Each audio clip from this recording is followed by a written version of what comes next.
तो कहानी की शुरुआत होती है कहानी की फीमेल लीड जी वॉन से, जो कि बहुत ही रिच फैमिली में पैदा होती है। पर उसके जन्म के कुछ दिन बाद ही उसकी मॉम की डेथ हो गई थी। जी वॉन के डैड को लगा था कि जी वॉन म्यूजिक का टैलेंट लेकर पैदा हुई है, इसीलिए उन्होंने जी वॉन को पियानो की दुनिया में धकेल दिया, ये सोचकर कि जी वॉन एक दिन बहुत ही फेमस पियानिस्ट बनेगी। पर जी वॉन की पियानो ट्यूटर मिस गोंग को पहले ही दिन पता चल जाता है कि उसके अंदर कोई टैलेंट नहीं है, इसीलिए मिस गोंग जी वॉन को नहीं सिखाना चाहती थी। पर जी वॉन के डैड ने उनको जैसे तैसे करके मना लिया। जी वॉन अपने फर्स्ट पियानो कंपटीशन में twinkle twinkle little star play करती है, पर वो इतना ज्यादा नर्वस होती है कि आगे का पार्ट भूल जाती है, इसीलिए वो बार बार एक ही धुन प्ले कर रही होती है। इससे वहाँ मौजूद सारे बच्चे उसके ऊपर हंसने लगते हैं, उसका मजाक उड़ाने लगते हैं, जिससे जी वॉन काफी रोने लगती है। पर तभी उसके डैड उठकर उसके लिए क्लैप करते हैं, उसको इनकरेज करते हैं कि उसने बहुत अच्छा किया। ये देखकर जी वॉन बहुत खुश हो जाती है। पियानो ग्रेजुएशन वाले दिन भी जी वॉन ट्विंकल ट्विंकल लिटिल स्टार ही प्ले करती है, पर इस बार वो बहुत अच्छा प्ले करती है। ये देखकर उसके डैड बहुत खुश होते हैं। ग्रेजुएशन के बाद जी वॉन पियानो बजाना छोड़ देती है, क्योंकि उसने पियानो बजाना इसलिए सीखा था ताकि अपने डैड के सामने एक बार अच्छे से पियानो प्ले कर सके, और उसने वो अब कर लिया है। वहीं मिस गोंग जर्मनी अपनी फैमिली के साथ रहने चली जाती है। जी वॉन अपनी लाइफ एंजॉय करने लगती है, वो सभी चीजें करने लगती है जो कि पियानो सीखने के चक्कर में वो नहीं कर पाई थी, और वो सोशल मीडिया पर भी काफी एक्टिव होती है, अपने फोटोज और वीडियोज अपलोड करती रहती है, जिसकी वजह से वो काफी सारे फॉलोअर्स भी गेन करती है। एक दिन जब जी वॉन घर आती है तो उसके डैड काफी परेशान लग रहे होते हैं। जी वॉन पूछती है कि बात क्या है, तो वो कहते हैं कि सब कुछ ठीक है। फिर वो जी वॉन से पूछते हैं कि क्या वो शादी करना चाहती है। इससे वो काफी शॉक्ड हो जाती है और पूछती है कि वो किस से उसकी शादी करवाना चाहते हैं। फिर हम जी वॉन के फियांसे जियोंग नाम को देखते हैं, जो कि एक डॉक्टर है। वो हाल ही में ग्रेजुएट हुआ है। वो हॉस्पिटल अपने दोस्त ईसियोक से मिलने आया होता है। वो ईसियोक को बताता है कि वो शादी कर रहा है और उसको इन्विटेशन कार्ड देता है। हमें यहाँ पर पता चलता है कि ईसियोक की शादी हो चुकी है, पर अब उसका डिवोर्स होने वाला है। उसके बाद हम ड्रामा के मेल लीड को देखते हैं, जिसका नाम जून है। वो एक कंस्ट्रक्शन साइट पर काम कर रहा होता है। काम के बाद जब वो पैसे लेकर जा रहा होता है तो हम देख पाते हैं कि उसके कपड़े काफी गंदे हैं और उसकी बॉडी से काफी गंदी स्मेल भी आ रही होती है, जिससे सभी लोग उसको ही घूर रहे होते हैं और उससे दूर भाग रहे होते हैं। पर इससे जून को कोई फर्क नहीं पड़ता है। तभी उसके सामने एक डिलीवरी मैन का एक्सीडेंट हो जाता है, पर किसी को कुछ भी नहीं होता है। डिलीवरी मैन बुके डिलीवर करने जा रहा था, जिसको जून कैच कर लेता है। डिलीवरी मैन जून से कहता है, सामने जो होटल है, क्या तुम वहाँ पर ये बुके पहुँचा दोगे? शादी कुछ ही देर में शुरू हो जाएगी, प्लीज मेरी मदद कर दो, क्योंकि डिलीवरी मैन को उस फ्रूट वाली आंटी के साथ सेटलमेंट करना है जिसके साथ उसका एक्सीडेंट हुआ है। जून मना करके जाने लगता है तो डिलीवरी मैन कहता है, लगता है दुल्हन को बिना बुके के ही चल कर आना पड़ेगा। ये सुनकर जून को अच्छा नहीं लगता है, तो वो मदद के लिए मान जाता है और बुके पहुँचाने चला जाता है। शादी में हम ईसियोक को देखते हैं, जो कि जी वॉन को देखता है। यहाँ पर हमें पता चलता है कि ईसियोक जी वॉन को जानता है। जी वॉन तैयार होकर बैठी होती है, क्योंकि जल्दी शादी शुरू होने वाली है, पर अब तक उसके डैड नहीं आए हैं, तो वो उनको कॉल करती है, पर वो फोन नहीं उठाते हैं।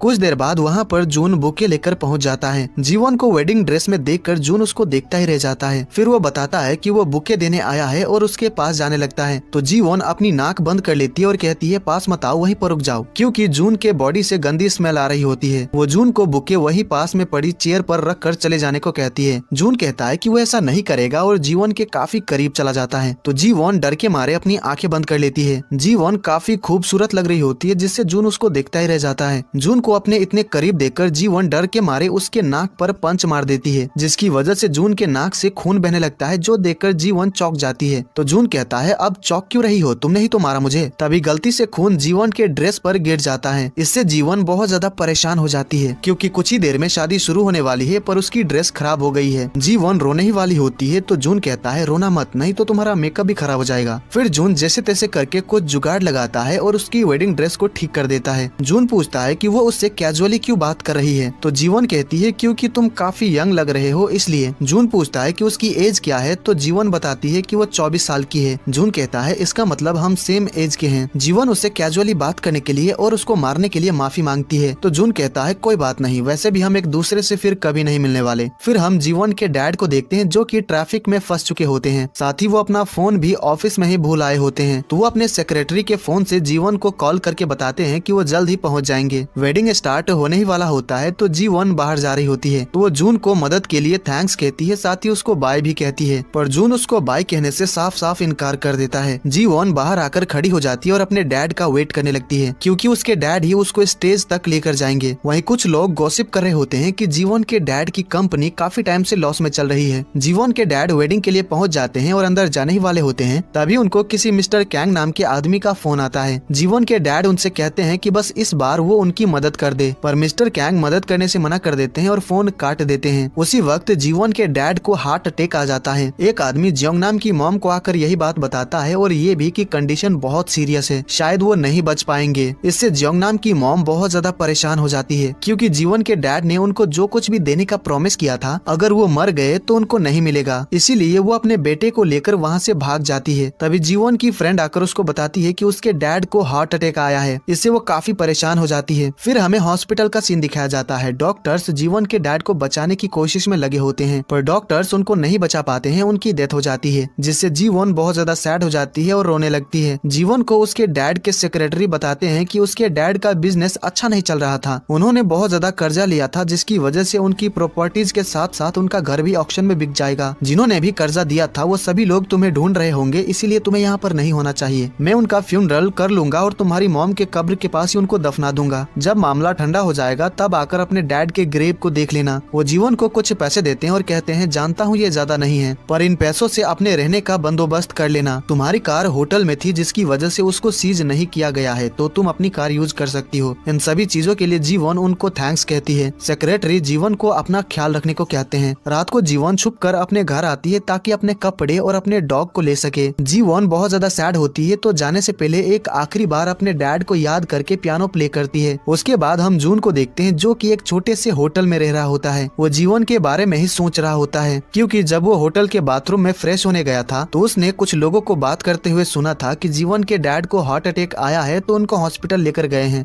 और ये बात जानने के बाद दूल्हे की माँ अपने बेटे को लेकर भाग गई है। इन्हीं सभी चीजों के बारे में सोचकर जून को जीवन की फिक्र हो रही होती है कि वो ठीक तो होगी ना। फिर हम दो आदमी को देखते हैं जो कि उसी होटल में आते हैं जहाँ पर जून रुका है। वो लोग जून का फोटो दिखाकर पूछते हैं कि क्या ये यहाँ पर रुका है, पर मैनेजर उनको नहीं बताता है, तो वो लोग उसको कुछ पैसे देते हैं, जिसकी वजह से मैनेजर बता देता है कि जून किस रूम में रुका है। वो लोग उस रूम के पास जाकर जून को दरवाजा खोलने को कहते हैं, पर जून नहीं खोलता है, तो वो लोग दरवाजा तोड़ने लगते हैं। तो जून जैसे तैसे करके खिड़की से नीचे उतर जाता है और भागने लगता है, और भागते भागते सीधा जीवन के घर के बाहर रुकता है। जीवन पियानो प्ले कर रही होती है, जिसकी आवाज बाहर तक आ रही होती है, तो जून वहीं पर बैठकर सुनने लगता है। जीवन बहुत ही सैड होती है, तो वो बहुत सैड पियानो प्ले कर रही होती है, जो सुनकर जून के आंखों से भी आंसू आ जाते हैं। वहीं ईसियोक भी अपनी वाइफ को डिवोर्स देकर घर से अपना सामान लेकर दूसरे शहर चला जाता है। उसके बाद हम जीवन को देखते हैं, जो कि रहने के लिए अपार्टमेंट रेंट पर ले लेती है और एडवांस में रेंट भी पे कर देती है, और अपने डॉग के साथ वहाँ पर रहने लगती है। वो अपने डॉग के साथ एक फोटो सोशल मीडिया पर अपलोड करती है, तो उस पे किसी का कमेंट आता है कि अगर तुम अकेली हो तो यहाँ आ जाओ। जीवन उसकी आईडी चेक करती है, तो प्रोफाइल पर किसी सिटी का पिक्चर लगाया होता है। जीवन सोचने लगती है कि ये जगह कहाँ पर है। उस आईडी पर नाम लिखा होता है डोडो सोल सोल लाला सोल, इसका मतलब होता है ट्विंकल ट्विंकल लिटिल स्टार। उसके बाद हमें उन पोस्ट सिटी का सीन दिखाया जाता है। हम मिस जिन और उनकी बेटी हायंग को देखते हैं। हायंग एक हाई स्कूल स्टूडेंट है और जून उनका नेबर है, और हायंग जून को काफी पसंद करती है। जून काम पर जा रहा होता है, तो हायंग उसके लिए लंच पैक करके लाई होती है, जो कि उसको देती है। जून उसको थैंक्स कहता है और ये भी कि वो ये सब मत किया करे। हायंग कहती है मुझे स्कूल तक छोड़ दो, पर जून मना करके चला जाता है, क्योंकि ये स्कूल पास में ही है। फिर हम जीवन को देखते हैं, जो कि अपने अपार्टमेंट में पिछले 1 महीने से रह रही है। जीवन को पता चलता है कि जिस लेडी से उसने अपार्टमेंट रेंट पर लिया था वो एक फ्रॉड थी। अपार्टमेंट का ओनर कोई और ही है। जीवन ने जो अग्रीमेंट साइन किया था वो भी फेक ही होता है, जिसकी वजह से जीवन को अपार्टमेंट से निकाल दिया जाता है। वो पुलिस में कंप्लेंट करती है, तो पुलिस उसको बताते हैं कि वो इन्वेस्टिगेट करेंगे और जो कुछ भी पता चलेगा उसको बता देंगे। जीवन के पास रहने के लिए कोई जगह नहीं होती और ना ही किसी होटल में रुकने के लिए पैसे, जिसकी वजह से उसको अपनी गाड़ी में ही सोना पड़ता है। फिर हम मिस किम नाम की लेडी को देखते हैं। उनको उनके हस्बैंड का कॉल आता है, उनमें कुछ चीजों को लेकर बात होती है। फिर उनके हस्बैंड पूछते हैं कि जून कैसा है। मिस किम काफी घबरा जाती है और कहती है कि जून बहुत अच्छे से रह रहा है। अपने हस्बैंड से बात करने के बाद मिस किम उन लोगों को कॉल करती है जो कि जून जून को पकड़ने आए थे। मिस किम उन पर काफी गुस्सा करती है और जल्द से जल्द जून को पकड़कर लाने को कहती है। अगले दिन जीवोन अपने मॉम डैड के मेमोरियल पर आती है और उनसे काफी सारी बातें करती है। जीवोन को उस इंसान का ख्याल आता है जिसने उसके सोशल मीडिया पर कमेंट किया था, तो वो उस सिटी के बारे में पता लगाती है और वहाँ जाने का डिसाइड करती है, ये सोचकर कि वो इंसान जो कोई भी है शायद वो उसको जानता है। पर उस सिटी में जब वो पहुँचती है तो अपने डॉग के गलती की वजह से सामने साइकिल वाले को ठोक देती है और उसकी गाड़ी भी रोड साइड में जाकर टकरा जाती है, जिससे जीवन को काफी चोट आती है। हमें पता चलता है कि वो साइकिल वाला तो जून है। जून जीवन को देखकर शॉक दे जाता है और जल्दी से गाड़ी का दरवाजा खोलने लगता है। जून को तो कुछ नहीं होता है पर जीवन को काफी चोट आती है, वो बेहोश हो गई होती है। जून एम्बुलेंस को कॉल करता है और जल्दी से वहाँ पर आने को कहता है। फिर कुछ देर बाद जीवन को हॉस्पिटल लाया जाता है। इसियोक भी 1 महीने पहले उनपो सिटी में रहने आया है। वो एक डॉक्टर है और इसी हॉस्पिटल में काम करता है। वो जब जीवन की हालत देखता है तो जल्दी से नर्स के पास आकर पूछता है कि बात क्या है। नर्स उसको जीवन की कंडीशन बताती है। हमें पता चलता है कि इसियोक ही उसका इलाज करने वाला है। फिर सीन शिफ्ट होता है और हम जून को ट्रीटमेंट रूम के बाहर बैठा हुआ देखते हैं। इसियोक बाहर आता है तो देखता है कि जून को भी चोट लगी है, तो वो जून से कहता है कि उसको भी अपना इलाज करवा लेना चाहिए। जून कहता है नहीं, मैं बिल्कुल ही ठीक हूँ। फिर इसियोक पूछता है कि उसका पेशेंट के साथ क्या रिश्ता है, तो जून बताता है कि वो एक्सीडेंट विक्टिम है। इसियोक कहता है अगर ऐसा है तो तुम्हें अच्छे से चेकअप करवा के अपना इलाज करवा लेना चाहिए। तो जून कहता है मैंने कहा ना कि मैं ठीक हूँ, मुझे अकेला छोड़ दो। उसके बाद हम जून को हॉस्पिटल के बाथरूम में देखते हैं। वो अपने चोट पर दवा लगाकर बैंडेड लगा लेता है। इसियोक ने जीवन का इलाज कर दिया होता है और उसके पास ही खड़ा होता है। तभी जून वहाँ पर आता है और पूछता है कि जीवन अब कैसी है। तो इसियोक कहता है तुमने तो कहा था कि तुम एक्सीडेंट विक्टिम हो, तो तुम यहाँ क्या कर रहे हो। जून कहता है मेरा जो कुछ भी नुकसान हुआ है मुझे उसका कंपनसेशन चाहिए, इसीलिए मेरा जानना जरूरी है कि इसकी हालत कैसी है। फिर इसियोक बताता है कि जीवन को काफी चोट आई है पर कुछ भी सीरियस नहीं है। उसके बाद जब जीवन को होश आता है तो अपनी हालत देखकर शॉक दे जाती है, क्योंकि उसके दोनों हाथ में प्लास्टर लगे होते हैं, साथ ही गले में भी पट्टी लगी होती है। उसके साइड में ही जून बैठा होता है जो कि पूछता है क्या तुम ठीक हो। जून को देखकर जीवन उसको पहचान जाती है कि ये तो वही लड़का है जो कि उसके शादी के दिन उसको बुके देने आया था। जीवन पूछती है कि वो यहाँ पर क्या कर रहा है, तो जून उसको बताता है कि जिस साइकिल वाले को तुमने ठोका था वो मैं ही हूँ। जीवन उससे पूछती है कि क्या वो ठीक है, तो जून बताता है कि वो बिल्कुल ठीक है। फिर जीवन अपने डॉग के बारे में पूछती है जो कि उसकी गाड़ी में था। वो ये सोचकर रोने लगती है कि कहीं उसकी डॉग मर तो नहीं गई। तो जून उसको बताता है कि मैंने उसको वेटनरी क्लिनिक में रख दिया है, वो मरी नहीं है। इस वक्त उसकी सर्जरी हो रही होगी क्योंकि उसको चोट लगी थी। ये सुनकर जीवन को काफी रिलीफ मिलता है क्योंकि उसके पास अब उसकी डॉग ही बची है। जीवन रो रही होती है तो जून टिश्यू पेपर से उसके आंसू पोंछ देता है, तो जीवन उसको थैंक यू कहती है। उसके बाद हम जीवन को इसियोक के पास देखते हैं। जीवन अपनी कंडीशन के बारे में पूछती है तो इसियोक उसको बताता है कि कुछ भी सीरियस नहीं है। उसके गले में व्हिप्लैश इंजरी हुआ है, तो कुछ दिनों बाद उसके गले की पट्टी को हटा दिया जाएगा और उसके हाथों के प्लास्टर को 1 हफ्ते बाद निकाल दिया जाएगा।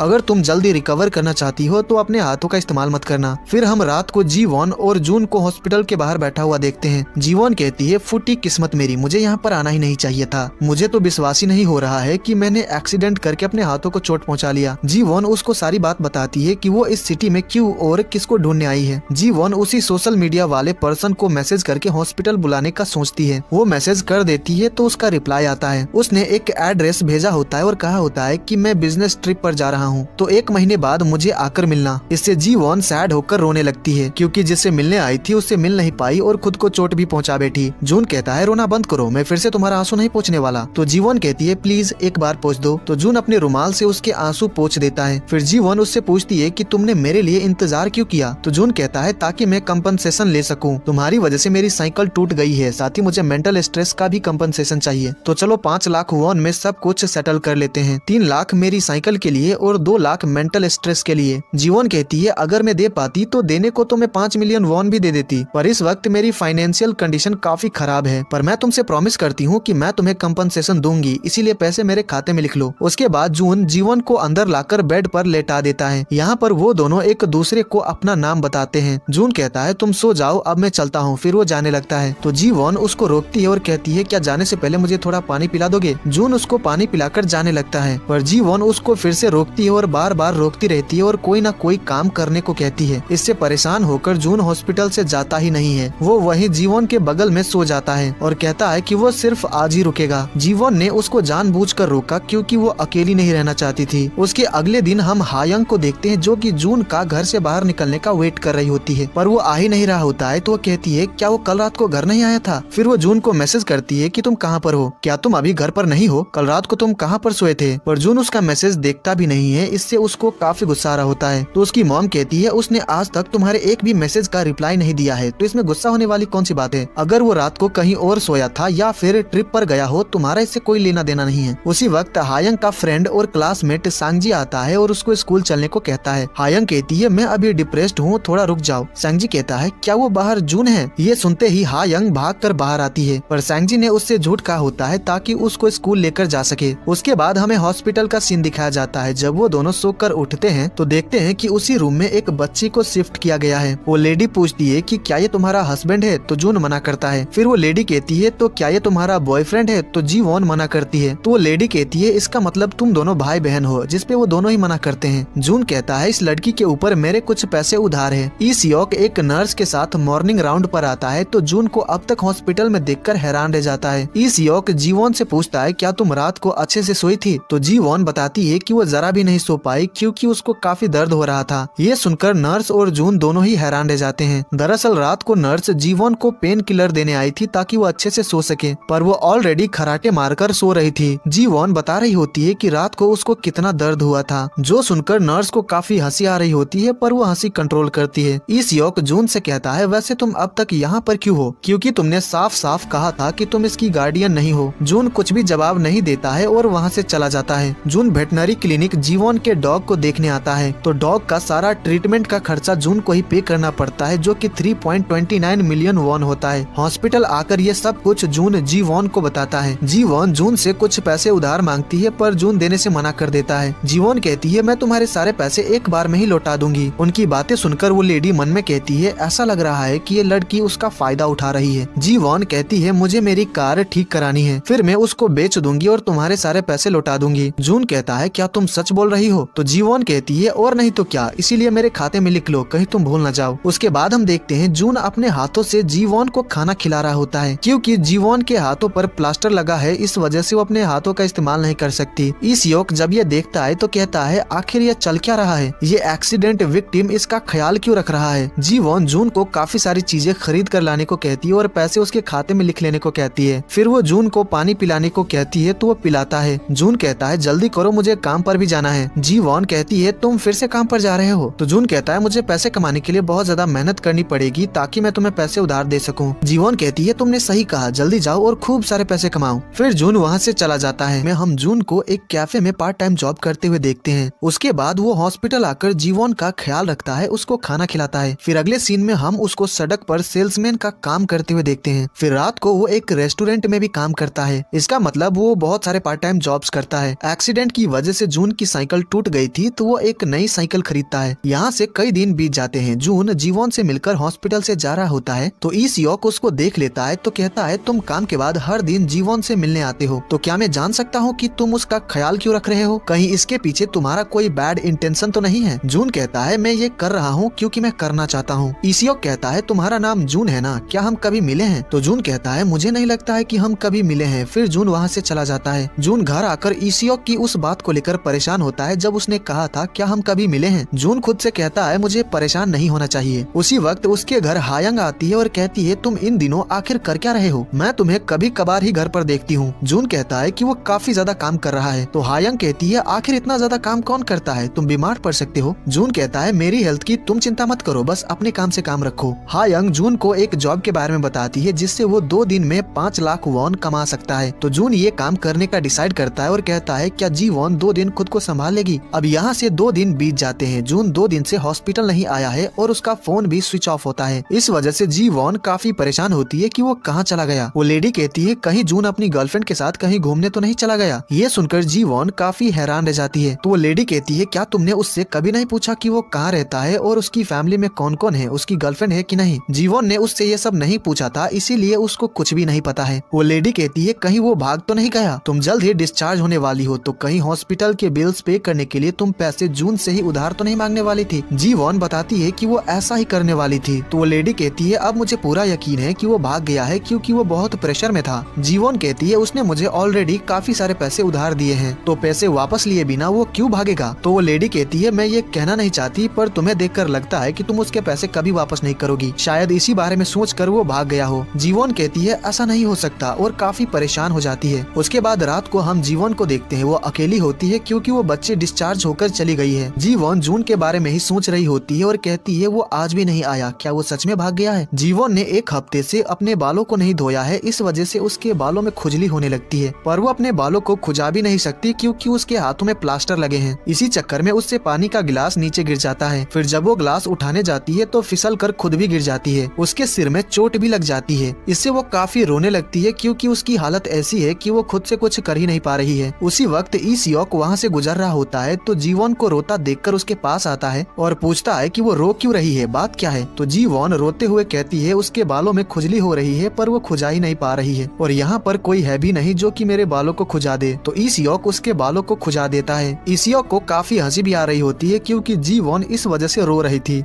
उसी वक्त वहाँ पर जून आ जाता है और कहता है आखिर तुम कर क्या रहे हो? जीवॉन जमीन पर बैठी होती है तो जून उसको उठाता है। फिर अगले सीन में हम देखते हैं कि जून जीवॉन को साइकिल पर बिठाकर कहीं ले जा रहा होता है। जीवॉन अभी भी रो रही होती है और जून से पूछती है कि वो कहाँ चला गया था। तो जून उसको बताता है कि वो काम की वजह से बाहर गया था। फिर वो दोनों एक जगह पर बैठकर शहर का खूबसूरत नजारा देखने लगते हैं। यहाँ पर जीवॉन उसको बताती है कि उसकी फैमिली बैंकक्रप्ट हो गई, इस वजह से जिसके साथ उसकी शादी हो रही थी वो भाग गया क्योंकि उसके डैड ने उनको काफी कुछ देने का प्रॉमिस किया था पर उनकी डेथ हो गई। जून पूछता है कि वो शादी क्यों कर रही थी? तो जीवॉन कहती है क्योंकि मेरे डैड ने मुझसे कहा था। जून कहता है क्या तुम बेवकूफ हो? अपने डैड के कहने पर तुम ऐसे इंसान से कैसे शादी कर सकती हो जिसको तुम लाइक भी नहीं करती? जीवॉन कहती है मैं उसको लाइक तो नहीं करती थी पर वो काफी अच्छा इंसान था और मुझे काफी लाइक भी करता था। तो जून कहता है अगर वो इतना ही अच्छा था तो शादी से भाग क्यों गया? यहाँ पर जीवॉन उसको ये भी बताती है कि उसके साथ स्कैम भी हुआ था जिसकी वजह से उसने अपना अपार्टमेंट खो दिया है। ये सुनकर जून काफी हैरान रह जाता है। यहाँ पर उन दोनों में और भी काफी सारी बातें होती है। उसके बाद जून जीवॉन को लेकर मिस जिन के ब्यूटी पार्लर आता है और उसके बालों को धोने लगता है। जीवॉन जून को ही देख रही होती है और उसके चेहरे की तारीफ कर रही होती है। वो उसको ये भी बताती है कि वो काफी हैंडसम है। इन सभी बातों से जून ब्लश करने लगता है तो वो जीवॉन के आंखों पर टॉवेल रख देता है ताकि उसको पता ना चले कि वो ब्लश कर रहा है। उसके अगले दिन ई सियोक जीवॉन के हाथों का प्लास्टर निकाल देता है। फिर वो पूछता है कि क्या डिस्चार्ज होने के बाद तुम्हारे पास रहने के लिए जगह है? तो जीवॉन बताती है कि हाँ है। जीवॉन जून के साथ जाने वाली है। जून कहता है तुम्हें एक रात का 30,000 वॉन पे करना होगा, इसमें खाना, मेंटेनेंस और क्लिनिक सब इंक्लूडेड है, तो क्या तुम्हें मंजूर है? तो जीवॉन हाँ कहती है। जीवॉन आज ही डिस्चार्ज होती है तो जून को ही हॉस्पिटल बिल्स पे करना पड़ता है जो कि 1.29 मिलियन होता है। हॉस्पिटल के बाद जून सीधा पार्ट टाइम जॉब पर आता है तो जीवॉन को भी लेकर आया होता है। जून कैफे में काम कर रहा होता है तो जीवॉन उसको ही देख रही होती है। इससे वो बिल्कुल भी कंफर्टेबल नहीं होता है, वो काम पर कंसंट्रेट नहीं कर पा रहा होता है। तो वो एक पेपर में मिस जिन के ब्यूटी पार्लर का एड्रेस लिख कर देता है और कहता है तुम यहाँ चली जाओ और मेरे आने का वेट करना। जीवॉन बताती है कि उसके पास टैक्सी के लिए पैसे नहीं है तो जून उसको कुछ पैसे देता है। जीवॉन कहती है मेरे खाते में लिख लेना, फिर वो निकल जाती है। पर कैफे के बाहर वो ई सियोक से टकरा जाती है। जीवॉन पूछती है क्या आप यहाँ पर लंच करने आए हैं? तो ई सियोक हाँ कहता है। फिर ई सियोक वो पेपर उठा कर देता है जिसपे जून ने एड्रेस लिख कर दिया था। जीवॉन उसको थैंक्स कहती है और चली जाती है क्योंकि टैक्सी आ चुकी होती है। ई सियोक कैफे के अंदर जा रहा होता है तो अंदर वो जून को काम करते हुए देखता है। उसके बाद हम देखते हैं कि जीवॉन मिस जिन के पार्लर पहुंच जाती है। मिस जिन को लगता है कि ये कोई कस्टमर है और जीवॉन ने काफी अच्छे कपड़े पहने होते हैं तो मिस जिन को लगता है कि ये काफी अमीर है, इसीलिए वो जीवॉन के साथ काफी अच्छे से पेश आती है। मिस जिन जीवॉन के बालों को बहुत अच्छे से स्टाइल कर देती है। कुछ देर में वहाँ पर हायंग भी स्कूल से आ जाती है। जब मिस जिन जीवॉन से पैसे मांगती है तो जीवॉन कहती है कि मैं बाद में पैसे दे दूंगी, इसीलिए मेरे खाते में लिख लीजिए, और इसके लिए मिस जिन मान भी जाती है। पर तभी हायंग अपनी मॉम से कहती है आप ये क्या कर रही है, ये यहाँ पर नहीं है तो आप इसके ऊपर भरोसा कैसे कर सकती हैं? अगर इसने आपको पैसे कभी पे ही नहीं किया तो? जो सुनकर जीवॉन कहती है तुम कहना क्या चाहती हो? तुम्हें लगता है कि मैं ऐसी इंसान हूँ? मैं आज ही यहाँ पर शिफ्ट हुई हूँ। तो हायंग पूछती है कि वो कहाँ रहती है, पर जीवॉन को पता नहीं होता है कि जून का घर बगल में ही है, इसीलिए वो कहती है कि मुझे जल्द ही पता चल जाएगा। तो हायंग कहती है तुम्हें पता नहीं है कि तुम्हारा घर कहाँ है? सच कहूँ हूँ तो मुझे लगता है कि तुम एक स्कैमर हो। वो जीवोन पर गुस्सा करने लगती है। इससे जीवोन डर जाती है और वहाँ से भागने की कोशिश करती है, पर उसी वक्त वहाँ पर जून आ जाता है। मिस जिन और हायंग को पता चलता है कि जून और जीवोन एक दूसरे को जानते हैं। इससे वो काफी हैरान रह जाते हैं। फिर जून जीवोन को अपने घर लेकर आता है। जीवोन कहती है तुम्हें मुझे बता देना चाहिए था कि तुम बगल में ही रहते हो। जून का घर काफी छोटा होता है तो जीवोन कहती है कि वो यहाँ पर नहीं रहेगी। तो जून कहता है काफी लेट हो चुका है तो आज यहीं पर सो जाओ, कल अपने लिए दूसरी जगह ढूंढ लेना। जीवोन कहती है क्या तुम्हारे पास सिर्फ एक ही बेड है? तो जून हाँ कहता है। जीवोन कहती है तो तुम कहाँ पर सोओगे? तो जून कहता है हम इसी बेड पर साथ में सोएंगे। ये सुनकर जीवोन काफी शॉक्ड हो जाती है। फिर हम हायंग को देखते हैं जो कि काफी परेशान होती है क्योंकि जून ने उसको बताया था कि जीवोन उसके घर पर रहने वाली है। इस बात से हायंग बिल्कुल भी खुश नहीं होती है। उसको काफी गुस्सा आ रहा होता है क्योंकि उसके क्रश के साथ कोई और लड़की रहने वाली है और साथ ही वो हायंग से ज्यादा प्रीटी भी है। ये सब सोचकर उसको खाना खाने का भी मन नहीं कर रहा होता है। फिर हम जून और जीवोन को देखते हैं। जून कहता है चिंता मत करो, मैं मजाक कर रहा था। जून बताता है कि उसको पार्ट टाइम जॉब पर जाना है तो वो बाथरूम में फ्रेश होने चला जाता है। फिर हम ईसियोक को देखते हैं जो कि जीवोन के बारे में ही सोच रहा होता है क्योंकि ईसियोक को लगता है कि जून भरोसे लायक इंसान नहीं है। तो वो जीवोन को कॉल करता है पर वो फोन नहीं उठाती है। इससे ईसियोक को उसकी काफी फिक्र होने लगती है। जून अपने बालों को धो रहा होता है तो पानी खत्म हो जाता है। तो जून जीवोन को फ्रिज से 2 बोतल पानी देने को कहता है। तभी वो देखता है कि जीवोन तो खराटे मारते हुए सो रही है। इसी वजह से उसने ईसियोक का फोन नहीं उठाया और फोन साइलेंट पर भी होता है। ईसियोक ने जब पेपर उठाकर जीवोन को दिया था तो उसने उस पेपर पर लिखा हुआ एड्रेस पढ़ लिया था, इसीलिए वो उस एड्रेस पर पहुंच जाता है और जीवोन को कॉल कर रहा होता है पर वो फोन नहीं उठाती है। ईसियोक मिस जिन के पार्लर में झांक रहा होता है। तभी पीछे से हायंग कहती है आखिर तुम कर क्या रहे हो? और उसने अपने हाथों में लोहे का पाइप पकड़ा होता है क्योंकि उसको लग रहा होता है कि ईसियोक चोर है। जून फ्रिज से 2 बोतल पानी निकालता है तो एक बोतल उसके हाथ से गिर जाता है और बोतल रोल होकर बेड के नीचे चला जाता है। तो जून बहुत ही सावधानी से बोतल निकालने जाता है बिना जीवोन को नींद से जगाए, पर ऐसा हो नहीं पाता है। जीवोन नींद से जाग जाती है और जून को अपने ऊपर बिना शॉर्ट के देखती है। इससे वो जोर से चिल्लाती है जो कि बाहर हायंग और ईसियोक सुन लेते हैं। तो वो दोनों ही जल्दी से दौड़कर अंदर जाते हैं और जून को जीवोन के सामने शर्टलेस बैठा देखकर हायंग भी जोर से चिल्लाती है और उसके साथ साथ ईसियोक की भी चीख निकल जाती है क्योंकि उनको ऐसा लग रहा होता है कि जून जीवोन के साथ कुछ गलत कर रहा था। हायंग गुस्से से कहती है आखिर तुम लोग कर क्या रहे थे? क्या तुम दोनों साथ में सोने वाले थे? जून उसकी बातों का जवाब नहीं देता है और बाथरूम में चला जाता है। ईसियोक को यहाँ पर देखकर जीवोन हैरान रह जाती है। फिर अगले सीन में हम उन चारों को साथ में बैठा हुआ देखते हैं। जीवोन और जून ने उनकी सारी गलतफहमी दूर कर दी होती है। जीवोन ईसियोक से कहती है इतनी रात को आप यहाँ पर किस वजह से आए हैं? क्या आप यहाँ तक मुझे देखने आए हैं? ईसियोक कहता है कि वो इसी वजह से आया है क्योंकि उसको जून पर शक था। ये सुनकर हायंग कहती है देखो तो कौन बोल रहा है, यहाँ पर हम सब में से सबसे ज्यादा सस्पिशियस तो तुम हो। आखिर तुम हमारे सलून में क्यों झांक रहे थे? तो ईसियोक कहता है कि वो गलत समझ रही है, वो उस तरह के इंसान नहीं है। दरअसल मैं यहाँ पर इसलिए आया था क्योंकि मुझे जीवोन की चिंता हो रही थी। जिसपे जून पूछता है तुम्हें आखिर इसकी चिंता क्यों हो रही थी? तो ईसियोक कहता है क्योंकि वो मेरी पेशेंट है इसलिए। हायंग कहती है बहुत हुआ, अब मैं आपको सबसे इंट्रोड्यूस करवाती हूँ। ये जून है और ये यहीं पर रहता है और ये कुछ वक्त के लिए यहाँ पर रहने वाली है और आप इसके डॉक्टर है, सही कहा ना? जीवोन कहती है तुमने अपने बारे में नहीं बताया। तो हायंग कहती है मैं जून की फ्यूचर वाइफ हूँ। जून उससे कहता है बकवास मत करो और चुप हो जाने को कहता है। तभी जीवोन कहती है तो इस वजह से तुम चिंतित थी क्योंकि ये तुम्हारा बॉयफ्रेंड है। जो सुनकर जून कहता है मैं इसका बॉयफ्रेंड नहीं हूँ। जीवोन हायंग से कहती है तुम चिंता मत करो, मैं बस आज रात को यहाँ पर रुकने वाली हूँ। जो सुनकर ईसियोक पूछता है क्या तुम्हारे पास रहने के लिए जगह है? तो जीवोन बताती है कि वो कल रहने की जगह ढूंढ लेगी। जून कहता है जब तक तुम रहने के लिए जगह नहीं ढूंढ लेती तुम यहीं पर रहोगी। ये सुनकर हायंग को अच्छा नहीं लगता है तो वो कहती है नहीं तुम मेरे घर पर रहोगी। ये सुनकर ईसियोक को भी अच्छा लगता है क्योंकि वो नहीं चाहता है कि जीवोन जून के साथ रहे। फिर अगले सीन में हायंग जीवोन को अपने घर लेकर जा रही होती है। हायंग कहती है क्या तुम जून को लाइक करती हो? मैं भी उसको बहुत लाइक करती हूँ, इसीलिए तुम जून में इंटरेस्टेड मत होना। जीवोन बताती है कि उसके पास इन सब चीजों के लिए टाइम नहीं है, उसकी जिंदगी में ऑलरेडी काफी कुछ चल रहा है। तो हायंग कहती है अगर ऐसा है तो जल्द से जल्द उसको सारे पैसे लौटा दो और चले जाओ। जीवोन कहती है मुझे सब सुनाई दे रहा है, तुम बहुत ही मतलबी हो। फिर हम ईसियोक और जून को बात करते हुए देखते हैं। ईसियोक को जून को लेकर जो मिसअंडरस्टैंडिंग हो गई थी उसके लिए वो माफी मांगता है। फिर वो पूछता है कि वो इस सिटी में कब से रह रहा है। वहीं हायंग जीवोन को बताती है कि जून को इस सिटी में आए 1 महीने से ज्यादा हो चुका है। वो जिस घर में रह रहा है वो मिस्टर पार्क का फ्लावर शॉप हुआ करता था पर काफी टाइम से खाली पड़ा था। एक दिन मिस्टर पार्क का एक्सीडेंट हो गया था तो जून ने ही उनकी जान बचाई थी। वो उनको लेकर हॉस्पिटल गया था और सारे बिल्स भी पे किए थे।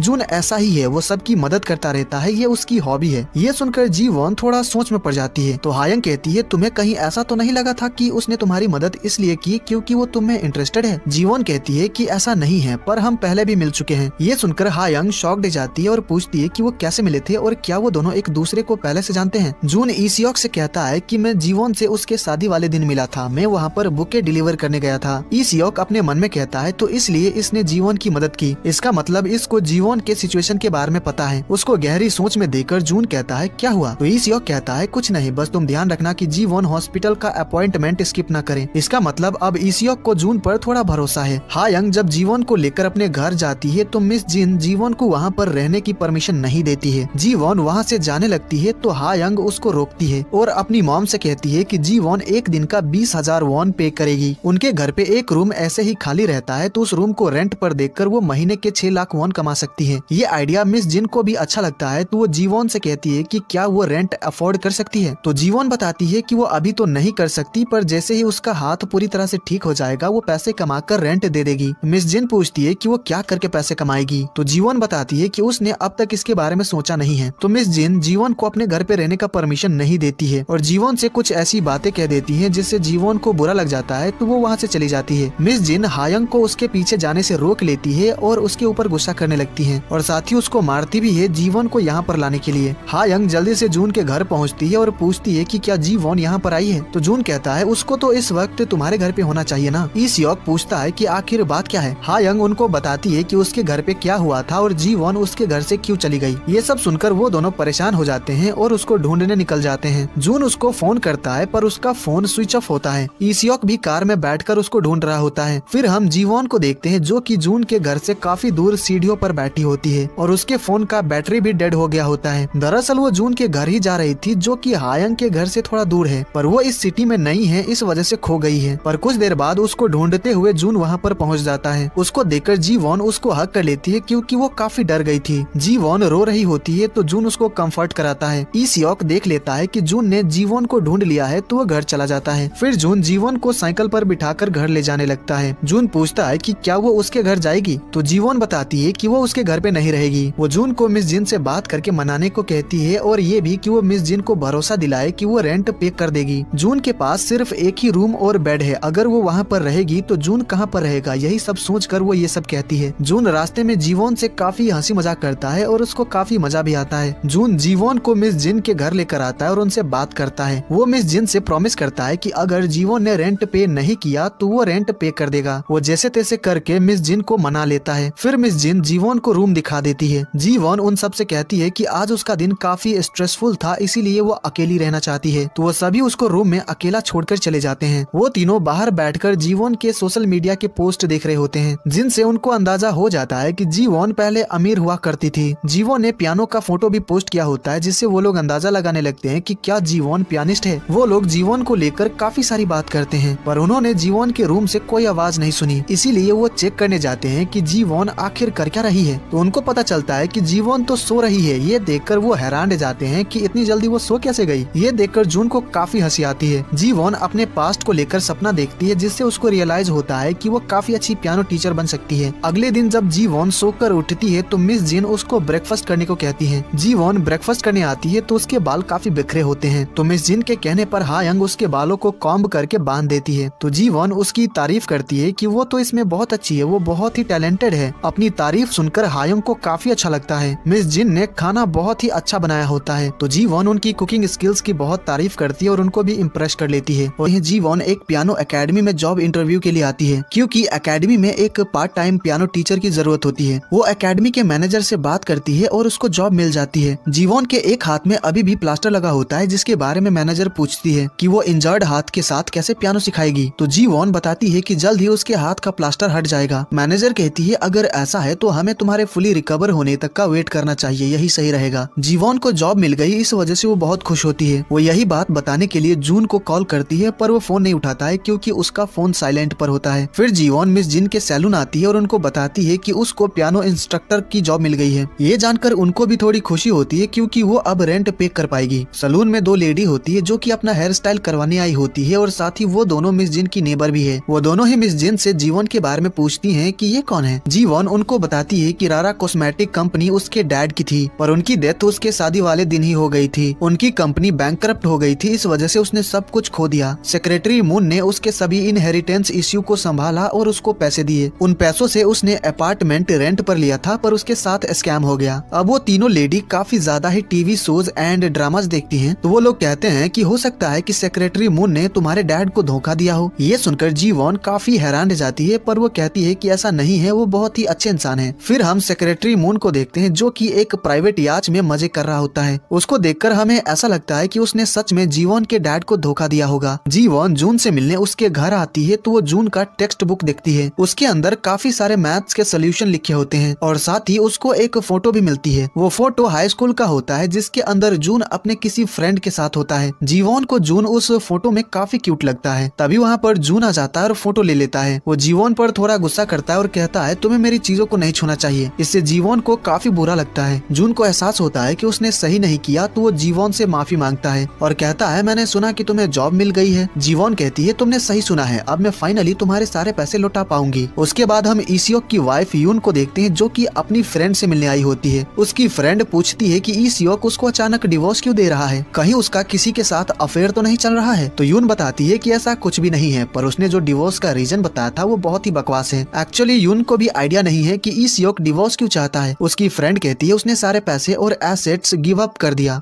कहीं वो बीमार तो नहीं है, पर यून कहती है कि ऐसा कुछ भी नहीं है। फिर हम ईसियोक को देखते हैं जो कि मेडिसिन खा रहा होता है। नर्स उसको मेडिसिन खाते हुए देख लेती है तो पूछती है कि वो हर रोज इतनी सारी मेडिसिन क्यों खाता है। तो ईसियोक बताता है कि ये विटामिन पिल्स है। जी वॉन आज पूरे दिन जून को फॉलो कर रही होती है। वो प्रोडक्ट्स प्रमोशन का काम कर रहा होता है, तो जी वॉन बार बार अपना हुलिया बदलकर जून से ब्यूटी प्रोडक्ट्स मांगने आती है, पर हर बार जून उसको पहचान लेता है। फिर रात को जब जून रेस्टोरेंट में काम कर रहा होता है तो जी वॉन वहीं पर मौजूद होती है और उसको ही देख रही होती है। उसी वक्त वहाँ पर हा यंग और सैंगजी आते हैं, तो जीवॉन को वहाँ पर देखकर हा यंग हैरान रह जाती है। वो उससे पूछती है कि वो यहाँ पर क्या कर रही है। सैंगजी पूछता है कि ये कौन है, तो जीवॉन कहती है क्या तुम हा यंग के फ्रेंड हो और क्या यहाँ पर डिनर करने आए हो, जिसपे सैंगजी हाँ कहता है। फिर वो तीनों बैठकर खाना खाने लगते हैं और एक दूसरे से जून के बारे में ही बात कर रहे होते हैं कि जून ने किस चीज में ग्रेजुएशन की है। वो तीनों ही काफी ज्यादा क्यूरियस होते हैं, तो जीवॉन जून से यही बात पूछ लेती है। तो जून बताता है कि वो सिर्फ मिडिल स्कूल ग्रेजुएटेड है। ये सुनकर वो तीनों ही शॉक्ड जाते हैं। फिर जब वो सभी घर जा रहे होते हैं तो जून को वेटनरी क्लिनिक से कॉल आता है कि वो जीवॉन के डॉग मिमी को वहाँ से ले जा सकता है, क्योंकि अब वो पूरी तरह से ठीक हो गई है। जब वो लोग मिमी को लेकर घर पहुँचते हैं तो मिस जिन मिमी को घर पर रखने की परमिशन जीवॉन को नहीं देती है, क्योंकि मिस जिन को डॉग से एलर्जी है। तो जून जीवॉन से कहता है कि मैं मिमी को अपने घर पर रख लूंगा, तुम्हें जब भी इससे मिलने का मन करे तो मेरे घर आ जाना। जीवॉन मिमी से काफी दिनों बाद मिली है, इस वजह से वो उसके साथ थोड़ी और देर रहना चाह रही होती है। तो वो मिमी को जून के घर तक छोड़ने आती है। वो मिमी को अपने साथ नहीं रख सकती, इस वजह से काफी उदास होती है। तो वो कहती है कि काश तुम्हारे पास 2 रूम होता तो मैं भी मिमी के साथ रह पाती। ये सुनकर जून सोच में पड़ जाता है। फिर अगले सीन में हम जून को पेपर में किसी चीज का डिजाइन बनाते हुए देखते हैं। अगले दिन जीवॉन हॉस्पिटल आती है तो ईसियोक उसके हाथ से प्लास्टर निकाल देता है और जीवॉन से कहता है कि तुम्हारा हाथ अब ठीक हो चुका है, पर फिलहाल कुछ वक्त के लिए अपने हाथों पर ज्यादा प्रेशर मत डालना और तुम्हें थेरेपी एक्सरसाइजेज के लिए हॉस्पिटल आते रहना होगा। ईसियोक से मिलने के बाद जीवॉन जा रही होती है तो ईसियोक कहता है अब तुम पूरी तरह से ठीक हो चुकी हो तो मैं तुम्हें डिनर पर ले जाना चाहता हूँ, तो तुम कब फ्री हो। ये सुनकर जीवॉन हैरान रह जाती है और पूछती है कि वो उसको डिनर पर क्यों ले जाना चाहता है। तो ईसियोक कहता है अगर तुम अनकंफर्टेबल हो और नहीं जाना चाहती हो तो कोई बात नहीं, जिसपे जीवॉन कहती है कि ऐसी बात नहीं है, मैं आज तो नहीं जा पाऊंगी, तो किसी और दिन चलते हैं। मिस जिन जीवॉन को एक गार्डन में लेकर आती है जहाँ पर पियानो रखा होता है। अब जीवॉन का हाथ ठीक हो चुका है तो वो जीवॉन को प्रूव करके दिखाने को कहती है कि वो सच में पियानो आर्टिस्ट है।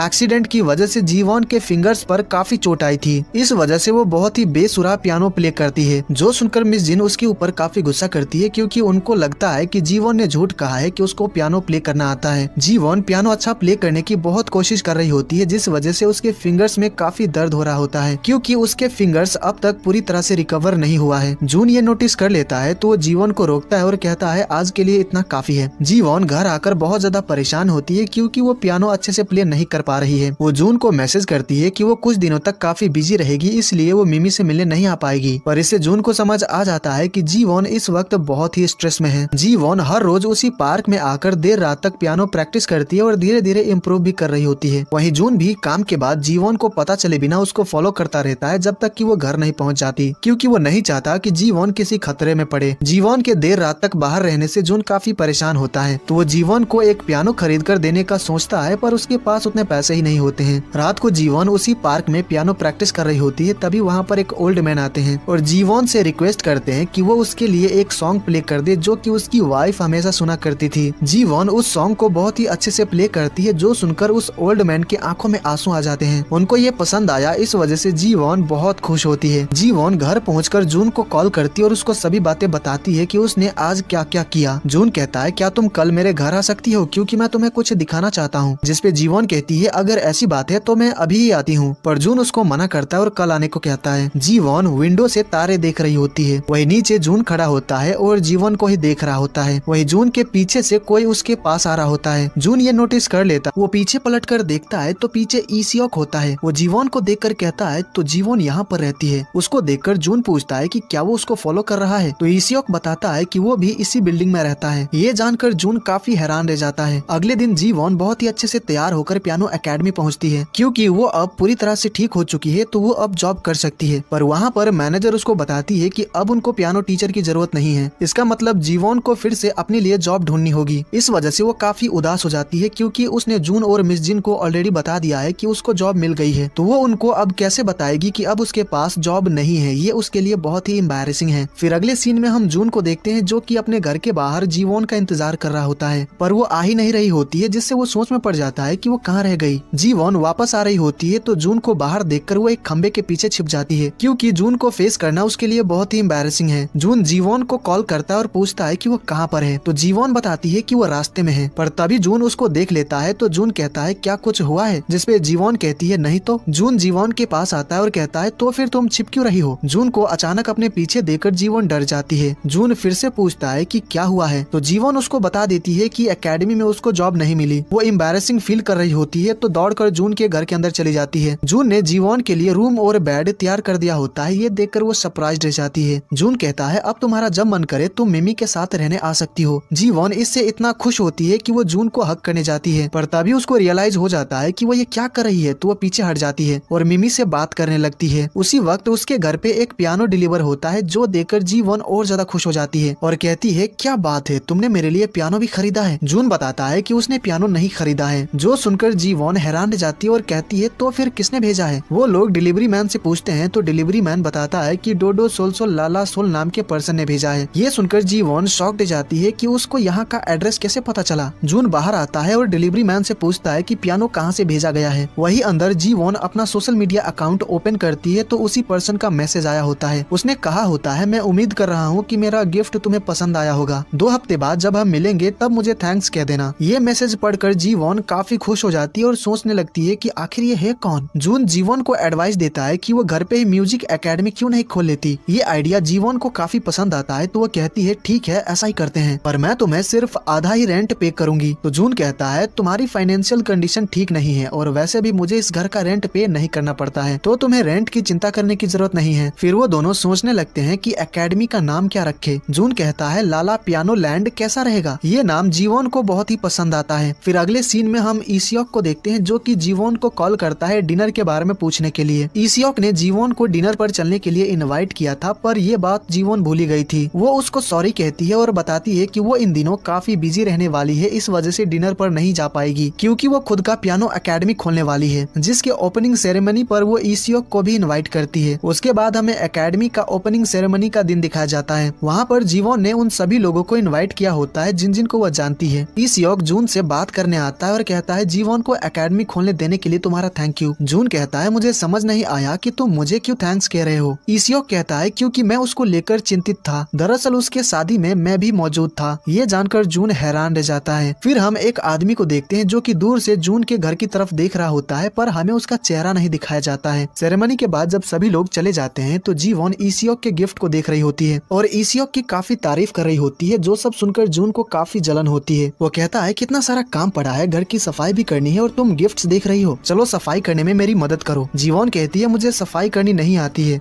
क्योंकि मैं अमीर थी तो सभी काम नौकर ही किया करते थे, इसीलिए ऐसा करते हैं कि मैं तुम्हारे लिए पियानो प्ले करती हूँ और तुम घर की सफाई करो। जून इसके लिए मान जाता है तो वो दोनों ही अपने अपने काम पर लग जाते हैं। जी वॉन पियानो प्ले करते वक्त काफी खुश होती है, ये देखकर जी वॉन को बहुत अच्छा लगता है। फिर रात को वो दोनों एक दूसरे से बात कर रहे होते हैं। जी वॉन उसको अपने पेरेंट्स के बारे में बताती है और उससे पूछती है कि उसके पेरेंट्स क्या करते हैं, तो जून बताता है कि उसकी कोई फैमिली नहीं है। ये जानकर जी वॉन को जून के लिए काफी बुरा लगता है, तो वो कहती है कोई बात नहीं, तुम मुझे अपना फैमिली मान सकते हो। ये सुनकर जून को काफी अच्छा लगता है। अगले दिन जी वॉन अपने एकेडमी का पैम्पलेट बांट रही होती है तो उसको ईसियोक मिल जाता है। ईसियोक उसको लंच के लिए इनवाइट करता है तो जी वॉन हाँ कर देती है, क्योंकि पैम्पलेट बांटते बांटते उसको काफी भूख लग गई है। फिर हम जून को देखते हैं जो कि जी वॉन को कॉल करता है, क्योंकि उसने जी वॉन के लंच के लिए सैंडविच पैक करके रखा है। जी वॉन उसको बताती है कि वो ईसियोक के साथ लंच कर रही है। ये जानकर जून को बिल्कुल भी अच्छा नहीं लगता है, तो वो फोन काट देता है। वहीं ईसियोक जी वॉन से कहता है मुझे लगता है कि तुम दोनों काफी क्लोज हो। जी वॉन कहती है आपने सही कहा, क्योंकि मैंने उससे बहुत सारे पैसे उधार लिए हैं। ईसियोक कहता है अगर ऐसी बात है तो तुम मुझसे भी पैसे उधार ले सकती हो और उससे तुम जून का उधारी चुका सकती हो। पर जी वॉन मना कर देती है और कहती है कि वो सिर्फ जून से ही पैसे लेगी, क्योंकि उसके साथ वो कंफर्टेबल फील करती है। फिर अगले सीन में पुलिस को बीच पर एक डेड बॉडी मिलती है। डेड बॉडी की तलाशी लेने के बाद उनको एक आईडी कार्ड मिलता है, पर उसमें उस लड़के का चेहरा नहीं दिख रहा होता है और ना ही पूरा नाम दिख रहा होता है, बस आधा नाम जून लिखा होता है। कुछ देर बाद ऑफिसर मिस किम को कॉल करते हैं, क्योंकि उनका बेटा जून 6 महीने से लापता है। ऑफिसर मिस किम को बताते हैं कि उनको बीच पर एक डेड बॉडी मिली है और हमें लगता है कि ये आपका बेटा है। ये सुनकर मिस किम शॉक्ड हो जाती है। फिर रात को जब जी वॉन घर पहुंचती है तो गेट पर एक बैग के अंदर गिफ्ट रखा होता है। जी वॉन को लगता है कि गिफ्ट जून ने दिया है, तो वो उसको थैंक यू मैसेज करती है। जून पूछता है कि क्या उसको कोई स्टूडेंट मिला, पर जी वॉन का रिप्लाई नहीं आता है। इससे जून को समझ आ जाता है कि वो सो गई होगी। अगले दिन जी वॉन फिर से काम पर लग जाती है। वो हर जगह पैम्पलेट चिपका रही होती है। जी वॉन इतना ज्यादा मेहनत कर रही है पर उसको एक भी स्टूडेंट नहीं मिल रहा है। ये देखकर जून को अच्छा नहीं लगता है। तो जब जी वॉन एकेडमी वापस आती है तो जून उसको इन्वेलप देता है जिसके अंदर पैसे होते हैं और वो कहता है ये मेरी फीस है, मैं एकेडमी ज्वाइन करना चाहता हूँ, मैं तुम्हारा फर्स्ट स्टूडेंट हूँ। ये सुनकर जी वॉन काफी खुश और इमोशनल हो जाती है। वो जून को हग करने जाती है तो जून थोड़ा पीछे हट जाता है। उसी वक्त वहाँ पर ईसियोक भी आ जाता है और जी वॉन से कहता है कि वो भी एकेडमी ज्वाइन करना चाहता है। जी वॉन उनसे पूछती है कि क्या उन्होंने कभी पियानो प्ले किया है, तो ईसियोक बताता है कि उसने कभी नहीं प्ले किया है। जी वॉन उसको कुछ धुन बजाकर दिखाती है और बताती है कि कैसे बजाना है। फिर वो ईसियोक को ट्राई करने को कहती है। ईसियोक बैठकर पियानो प्ले करने लगता है। ईसियोक को पियानो प्ले करते देखकर जीवन को समझ आ जाता है कि ईसियोक को पियानो बहुत अच्छे से प्ले करना आता है। यही बात वो ईसियोक से कहती है और पूछती है कि उसने झूठ क्यों बोला, तो ईसियोक बताता है कि उसको स्टूडेंट नहीं मिल रहा था इसलिए उसने ऐसा किया। फिर वो एक सॉन्ग प्ले करता है जो कि जीवन को काफी पसंद आता है। जीवन से लेसन्स लेने के बाद रात को ईसियोक ही उसको घर छोड़ने जाता है। इससे जून को बिल्कुल भी अच्छा नहीं लगता है। ईसियोक को पियानो प्ले करना आता है पर उसको नहीं, इस वजह से जून काफी अपसेट होता है। तो वो रात भर पियानो प्रैक्टिस करता है। अगले दिन जून काम पर भी काफी अपसेट होता है, क्योंकि हर रोज लेसन्स के बाद ईसियोक जीवन को घर छोड़ने जाएगा। जून जब घर वापस आ रहा होता है तो वो पियानो की आवाज सुनता है। जीवन उसके घर आई है, इस बात से वो काफी खुश हो जाता है। वो घर के अंदर जाता है तो जीवन उसको टिफिन देती है जिसके अंदर मिस जिन ने उसके लिए खाना भेजा होता है। रात को बारिश होने लगती है तो वो दोनों ही खिड़की से बारिश एंजॉय करते हैं। काफी रात हो चुकी होती है तो जीवन कहती है अब मुझे चलना चाहिए, क्या तुम्हारे पास छाता है? जून के पास 2 छाता होता है पर वो एक ही लेकर आता है और कहता है चलो मैं तुम्हें घर छोड़ देता हूँ। तभी ईसियोक जीवन को मैसेज करता है कि वो घर आने ही वाला है तो वो उसको राइड दे देगा। ईसियोक उसको थोड़ी देर इंतजार करने को कहता है। यही बात जीवन जून को बताती है और कहती है वो ईसियोक का इंतजार कर लेगी, क्योंकि वो जून को परेशान नहीं करना चाहती है। फिर कुछ देर इंतजार करने के बाद ईसियोक वहाँ पर पहुँच जाता है। जीवन जून को बाइक लेकर जा रही होती है, तभी जोरों की बिजली कड़कती है जिससे जून को कुछ पुरानी बातें याद आ जाती है और वो काफी डर जाता है। उसका चेहरा देखकर जीवन कहती है क्या हुआ, तुम ठीक तो हो ना? जून अचानक जीवन को हक कर लेता है और कहता है मुझे छोड़कर मत जाओ प्लीज। इससे जीवन काफी हैरान रह जाती है और कहती है जून क्या हुआ है? जून फिर पीछे हट जाता है और उसको हक करने के लिए माफी मांगता है और कहता है आज के बाद तुम जाते वक्त मुझे बाय कभी मत कहना। तो जीवन कहती है ठीक है मैं नहीं कहूंगी। जून कहता है अब मैं ठीक हूँ तो तुम जा सकती हो, ईसियोक तुम्हारा इंतजार कर रहा होगा। जून को देखकर जीवन को समझ आ जाता है कि वो इस वक्त ठीक नहीं है। फिर अगले सीन में हम जीवन को ईसियोक के साथ जाते हुए देखते हैं, पर जीवन जून के बारे में ही सोच रही होती है, उसको लेकर चिंतित होती है। तो वो ईसियोक को गाड़ी रोकने को कहती है। ईसियोक पूछता है कि वो कहाँ जा रही है, तो जीवन कहती है मुझे कुछ काम है, तुम चले जाओ मैं थोड़ी देर में आ जाऊंगी। जीवन छाता लेकर निकल जाती है। वो वापस से जून के घर आती है तो वो जून को गिटार प्ले करते हुए देखती है। वो काफी अच्छा बजा रहा होता है जो देखकर जीवन सरप्राइज रह जाती है। जीवन को वहाँ पर देखकर देखकर जून हैरान रह जाता है और पूछता है कि वो घर क्यों नहीं गई। तो जीवॉन कहती है क्योंकि मैं तुम्हारे साथ रहना चाहती हूँ, मुझे तुम्हारी चिंता हो रही थी। ये सुनकर जून को काफी अच्छा लगता है। फिर वो जून के पास आकर बैठ जाती है और उसकी तारीफ करने लगती है कि वो तो काफी अच्छा गिटार प्ले कर लेता है। तो जून कहता है मैं उतना भी अच्छा नहीं हूँ, पर मेरा एक दोस्त था जो कि बहुत ही अच्छा बजाता था। फिर जीवॉन कहती है जून अगर तुम्हें कोई दुख है तो तुम मुझे बता सकते हो। दुख शेयर करने से वो कम तो नहीं होता है, पर थोड़ा रिलीफ जरूर मिलता है, इसीलिए तुम अपना दुख मुझसे शेयर कर सकते हो। ये सब सुनकर जून को काफी अच्छा लगता है। फिर हम ईसियोक को देखते हैं जो कि जीवॉन के बारे में ही सोच रहा होता है कि वो ऐसे क्यों चली गई, आखिर चल क्या रहा है। जून और जीवॉन बैठकर एक दूसरे से काफी सारी बातें करते हैं और बात करते करते जीवॉन सो जाती है। जून उसको कंबल उड़ा देता है और उसके पास बैठकर उसको देखने लगता है। अगले दिन जब जीवॉन सोकर उठती है तो जून घर पर नहीं होता है।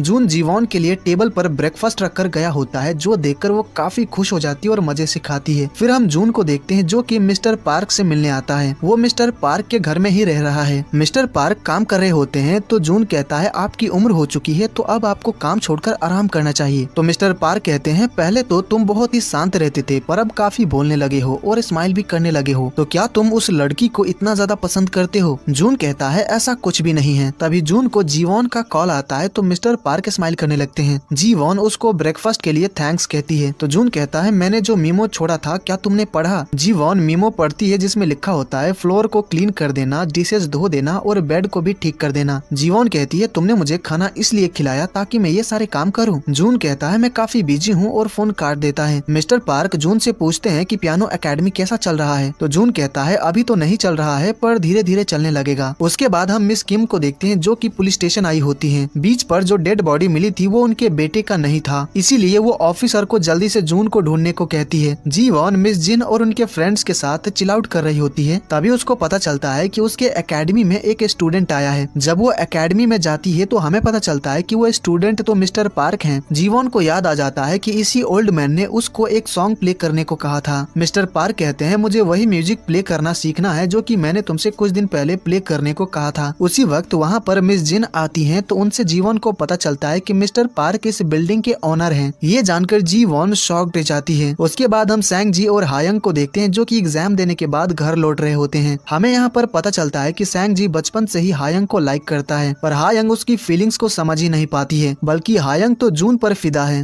हायंग डिसाइड करती है कि वो जून से अपनी फीलिंग्स कन्फेस करेगी। ये जानकर सैंग जी को अच्छा नहीं लगता है। फिर हम जून को कैफे में काम करते हुए देखते हैं। कैफे में ई सियोक बैठा होता है और जून को ही देख रहा होता है। तो जून उसके पास आता है और पूछता है कि वो यहाँ पर क्या कर रहा है। ई सियोक कहता है तुम ठीक तो हो ना, क्योंकि कल जीवॉन ने मुझसे कहा था कि तुम बीमार हो, पर तुम्हें यहाँ पर काम करते देखकर लग रहा है कि तुम अब पूरी तरह से ठीक हो चुके हो। तो जून कहता है मैं ठीक नहीं हुआ हूँ क्योंकि मैं बीमार ही नहीं था। ये जानकर ई सियोक हैरान रह जाता है। तभी ई सियोक को किसी का कॉल आता है तो वो चला जाता है। दरअसल ई सियोक से मिलने उसकी एक्स वाइफ यून आई होती है। यहाँ पर उन दोनों में काफी सारी बातें होती है। यून को ई सियोक से पता चलता है कि वो पियानो क्लासेस ले रहा है और पियानो ट्यूटर एक लड़की है। इससे यून क्यूरियस हो जाती है कि वो लड़की है कौन और कैसी दिखती है। तो जब ई सियोक पियानो क्लासेस के लिए जाता है तो यून उसका पीछा करती है, पर मिस जिन की वजह से यून जीवॉन को नहीं देख पाती है। पर मिस जिन से यून को पता चल जाता है कि पियानो ट्यूटर काफी खूबसूरत है। पियानो लेसन के बाद ई सियोक जीवॉन को डिनर पर चलने को कहता है, तो जीवॉन हाँ कर देती है, पर वो उसको लेकर जून के कैफे आ जाती है। वहाँ पर सैंगजी और हायंग भी मौजूद होते हैं। तो वो चारों ही साथ बैठकर खाना खाते हैं। वो चारों ही एक दूसरे से बात कर रहे होते हैं। ई सियोक उनको बताता है कि वो पढ़ने में बहुत अच्छा था, बल्कि वो हर चीज में बहुत अच्छा था। उन तीनों को लग रहा होता है कि ई सियोक की जरूर कोई गर्लफ्रेंड होगी। तो ई सियोक उनको बता देता है कि वो शादीशुदा था, पर अब उसका डिवोर्स हो चुका है। इस हिसाब से वो इस वक्त सिंगल है। ये बात जानकर वो तीनों ही शॉक्ड हो जाते हैं। फिर जब वो सभी लोग घर जा रहे होते हैं तो जीवॉन और ई सियोक एक दूसरे से बात कर रहे होते हैं और काफी स्माइल कर रहे होते हैं, जो देखकर जून को बिल्कुल भी अच्छा नहीं लगता है। वही हायंग जून से अपनी फीलिंग्स कन्फेस करने ही वाली होती है, जो देखकर सैंगजी बहाना बनाता है कि उसको बाथरूम जाना है और वो जून को अपने साथ लेकर चला जाता है, जिससे हायंग का प्लान फेल हो जाता है। जब हायंग और जीवॉन घर पहुंच जाते हैं तो नीचे से एक आदमी उनके घर की तरफ देख रहा होता है, पर हमें उसका चेहरा नहीं दिखाया जाता है।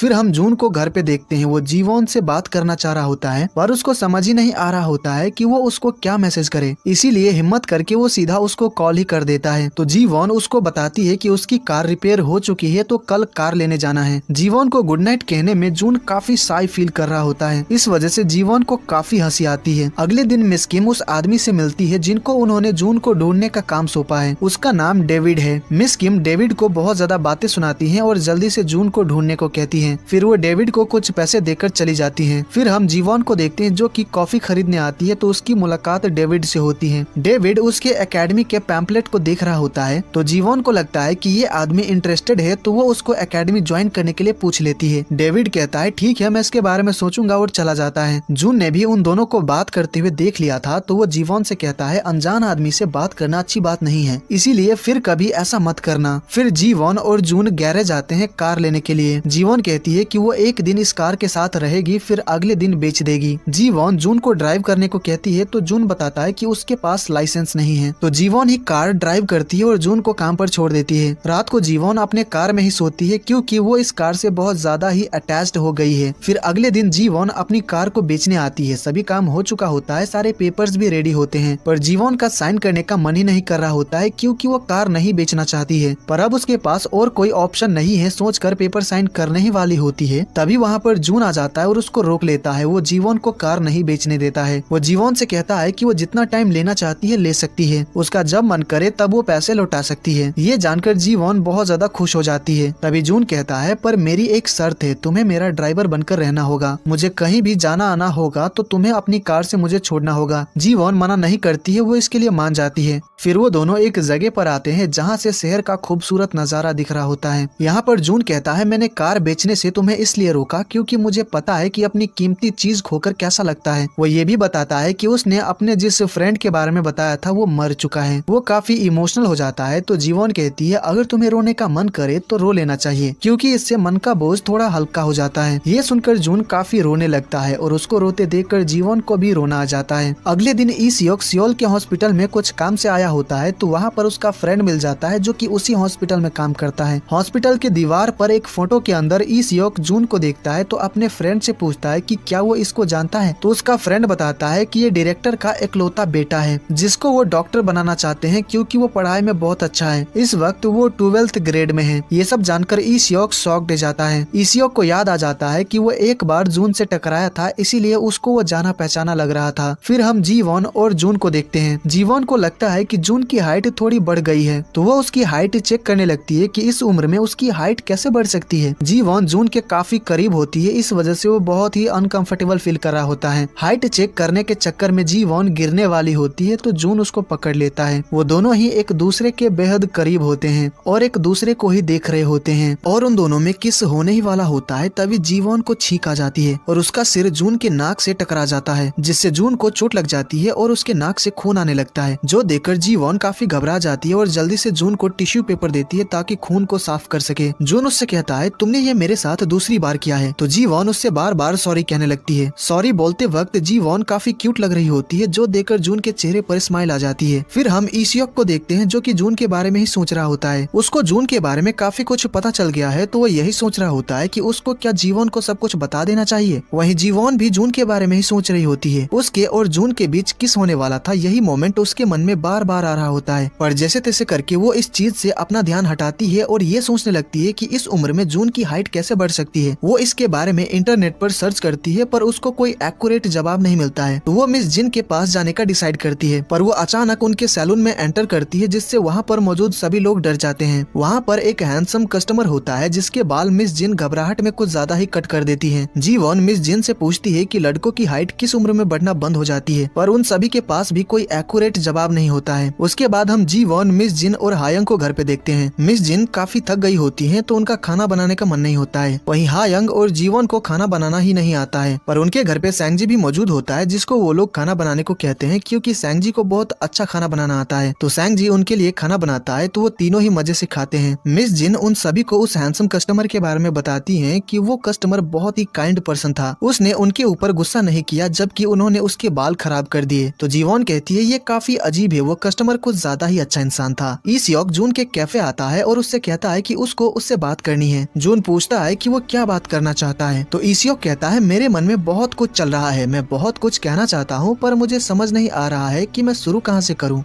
इसीलिए किसी और दिन बात करते हैं, यही सही रहेगा। इतना कहकर वो चला जाता है पर वो अपना एक सामान वहीं पर भूल जाता है। उस सामान को देखकर जून को याद आ जाता है कि वो एक बार ईसियोक से टकराया था और उस दिन उसने यही सामान उठाकर ईसियोक को दिया था। इससे जून काफी ज्यादा घबरा जाता है। तभी ईसियोक वापस आता है और अपना सामान लेकर चला जाता है। फिर हम जीवॉन को देखते हैं जो कि जून को काफी सारे मैसेजेस करती है पर जून रिप्लाई नहीं करता है, बल्कि वो मैसेजेस को सीन भी नहीं करता है। इससे जीवॉन सोच में पड़ जाती है कि जून को हुआ क्या है, क्योंकि उसने पहले ऐसा कभी नहीं किया। वो काफी ज्यादा परेशान हो जाती है कि वो उसको इग्नोर क्यों कर रहा है। इससे जीवॉन के मन में तरह तरह के ख्याल आने लगते हैं। फिर हम जून को देखते हैं जो कि यही सोच रहा होता है कि क्या ईसियोक उसको पहचान गया है और क्या उसको उसके बारे में पता है। इन बातों के बारे में सोचकर जून काफी ज्यादा परेशान होता है। फिर अगले दिन जून ईसियोक से बात करने के लिए हॉस्पिटल आता है। जून उससे कहता है मैं तुम्हें याद हूँ, सही कहा ना? तो ईसियोक कहता है तुमने सही कहा, पर मुझे तुम्हारे बारे में और भी काफी कुछ पता है। फिर ईसियोक उससे पूछता है कि वो घर से क्यों भागा। फिर हम मिस किम को देखते हैं जो कि जून की मॉम है। जून के डैड उसकी मॉम से कहते हैं कि वो जून से मिलना चाहते हैं क्योंकि उसको देखे महीनों बीत चुके हैं, इसीलिए वो जून को वीकेंड पर घर बुलाने को कहते हैं। दरअसल जून की मॉम ने उनसे कहा होता है कि जून हॉस्टल में रह रहा है। उसकी मॉम कहती है जून के एग्जाम्स आने वाले हैं, इस वजह से वो पढ़ाई में काफी ज्यादा बिजी है तो वो घर नहीं आ पाएगा। वहीं जून ईसियोक से कहता है कि मैं तुम्हें रीजन बताना जरूरी नहीं समझता। फिर वो पूछता है कि क्या तुम मेरे बारे में मेरे पेरेंट्स और जीवन को बता दोगे। ईसियोक कहता है अगर मैंने बता दिया तो क्या तुम यहाँ से भी भाग जाओगे। देखो तुम्हारे भागने का रीजन जो भी हो, पर तुम्हें जीवन को बता देना चाहिए कि तुम हाई स्कूलर हो, क्योंकि कोई भी किसी पर भरोसा करता है और उसका भरोसा टूट जाए तो उसका पूरी दुनिया पर से ही भरोसा उठ जाता है। उसके बाद हम देखते हैं मिस जिन के सैलून में जो कस्टमर आया था वही लड़का जीवन से आकर कहता है कि वो पियानो सीखना चाहता है, उसकी एकेडमी ज्वाइन करना चाहता है। फिर हम उन दोनों को अंदर बैठकर बात करते हुए देखते हैं। जीवन उसको सब कुछ डिटेल में समझा देती है और उसको बताती है कि उसको हफ्ते में 2 दिन क्लास करनी होगी। वो लड़का जिसका नाम तैहू है कहता है क्या मैं रोज क्लासेस नहीं ले सकता। उसी वक्त वहाँ पर मिस्टर पार्क आ जाते हैं पियानो लेसन्स के लिए। जीवन तैहू से कहती है आज तो मैं फ्री नहीं हूँ, इसीलिए तुम कल से आ सकते हो। तैहू कहता है ठीक है और चला जाता है। जून जीवन के मैसेजेस का रिप्लाई नहीं दे रहा है और उसका फोन भी स्विच ऑफ है, साथ ही वो अपने काम पर भी नहीं आया होता है। इस वजह से जीवन काफी परेशान हो जाती है कि जून को हुआ क्या है, वो ऐसा क्यों कर रहा है। जून कहीं जा रहा होता है तो वो 2 हाई स्कूल स्टूडेंट को देखता है। उन दोनों को देखकर जून को अपने बेस्ट फ्रेंड की याद आ जाती है। उस दिन जून के डैड का बर्थडे था तो उसका बेस्ट फ्रेंड जी हुन उसके घर आया था।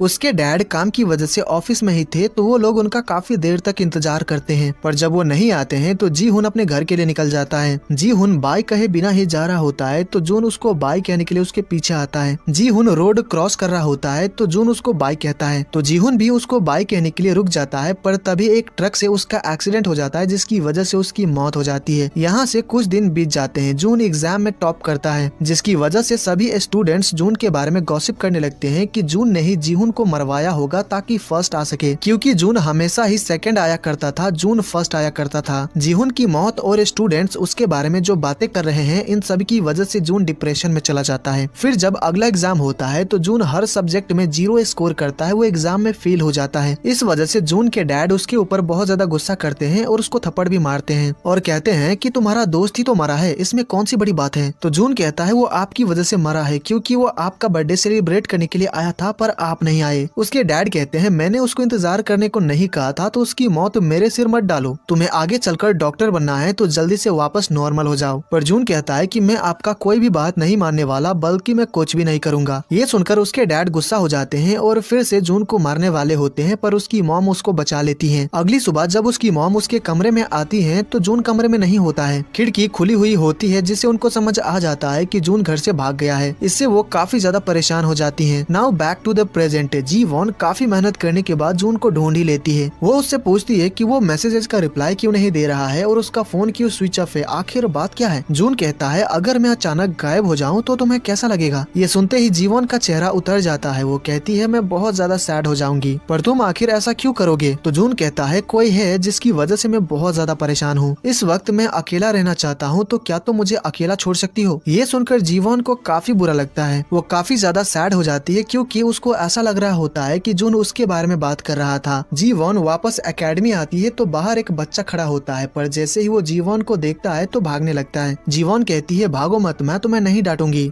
ये सुनकर वो बच्चा रुक जाता है। जीवॉन उस बच्चे से बात करती है तो उसको पता चलता है कि वो बच्चा पियानो सीखना चाहता है। उस बच्चे का नाम ईसू होता है, जिसको थोड़ा बहुत पियानो प्ले करना आता है, जो कि उसने खुद से ही सीखा है। जो देखकर जीवॉन को समझ आ जाता है कि ईसू बहुत ज्यादा टैलेंटेड है। ईसू कहता है जब आपका फ्रेंड आता है तो आप हर रोज एक ही सॉन्ग क्यों प्ले करती हैं? तो जीवॉन कहती है वो वेलकम सॉन्ग है जो कि मैं उसके लिए प्ले करती हूँ, पर उसको समझ ही नहीं आता है, वो तो बिल्कुल ही नॉर्मल बिहेव करता है। ईसू कहता है ऐसा बिल्कुल भी नहीं है। जब वो घर वापस आ रहे होते हैं तो काफी थके हुए लग रहे होते हैं, पर जैसे ही वो आपका म्यूजिक सुनते हैं उनका मूड बहुत अच्छा हो जाता है, उनके चेहरे पर स्माइल आ जाती है। फिर वो तेजी से दौड़कर घर वापस आते हैं। तभी डोर के पास रखा हुआ गमला नीचे गिर जाता है, जिससे हमें समझ आ जाता है कि जून ने भी सभी बातें सुन ली। फिर कुछ देर बाद जीवॉन जून से बात करती है और कहती है मैं नहीं चाहती हूँ कि तुम अचानक गायब हो जाओ, मैं चाहती हूँ कि तुम हमेशा मेरे साथ रहो। तो जून उससे इसका रीजन पूछता है। जीवॉन कहती है तुमने मुझे बहुत सारे पैसे दिए हैं, तो पैसे वापस लिए बिना तुम कहीं नहीं जा सकते, समझे? तो जून कहता है मैं कहीं नहीं जा रहा, मैं इतने सारे पैसे छोड़कर कैसे जा सकता हूँ, पैसे मेरे लिए बहुत ज्यादा इंपॉर्टेंट है। उसके बाद जून ईसियोक से मिलने आता है और कहता है तुमने बताया था कि तुम भी जीवॉन की शादी में मौजूद थे। ईसियोक कहता है दुल्हा मेरा क्लासमेट था। तो जून कहता है तुमने ये बात जीवॉन को क्यों नहीं बताया? शायद इसलिए क्योंकि ये जानने के बाद वो तुम्हारे साथ अनकंफर्टेबल फील करेगी। सही कहा ना? देखो तुम्हारा भी एक सीक्रेट है और मेरा भी, तो हमें ये डिसाइड करना चाहिए कि हम कब जीवॉन को अपना अपना सीक्रेट बताएंगे। फिर अगले दिन जीवॉन जून को पियानो लेसन्स दे रही होती है। जब क्लासेस खत्म हो जाता है उसी वक्त वहाँ पर ईसियोक आता है और जीवॉन से कहता है कि वो उसको ट्रीट देना चाहता है, पर वो तीनों भी उनके साथ चले जाते हैं, जिसकी वजह से ईसियोक को उन तीनों को भी ट्रीट देना पड़ता है। यहाँ पर जीवॉन उन सभी को बताती है कि कल वो डोडो सोलसोल लाला सोल से मिलने वाली है। वो उन सभी को भी साथ चलने को कहती है, तो ईसियोक बताता है कि वो नहीं आ पाएगा क्योंकि कल उसकी एक सर्जरी है।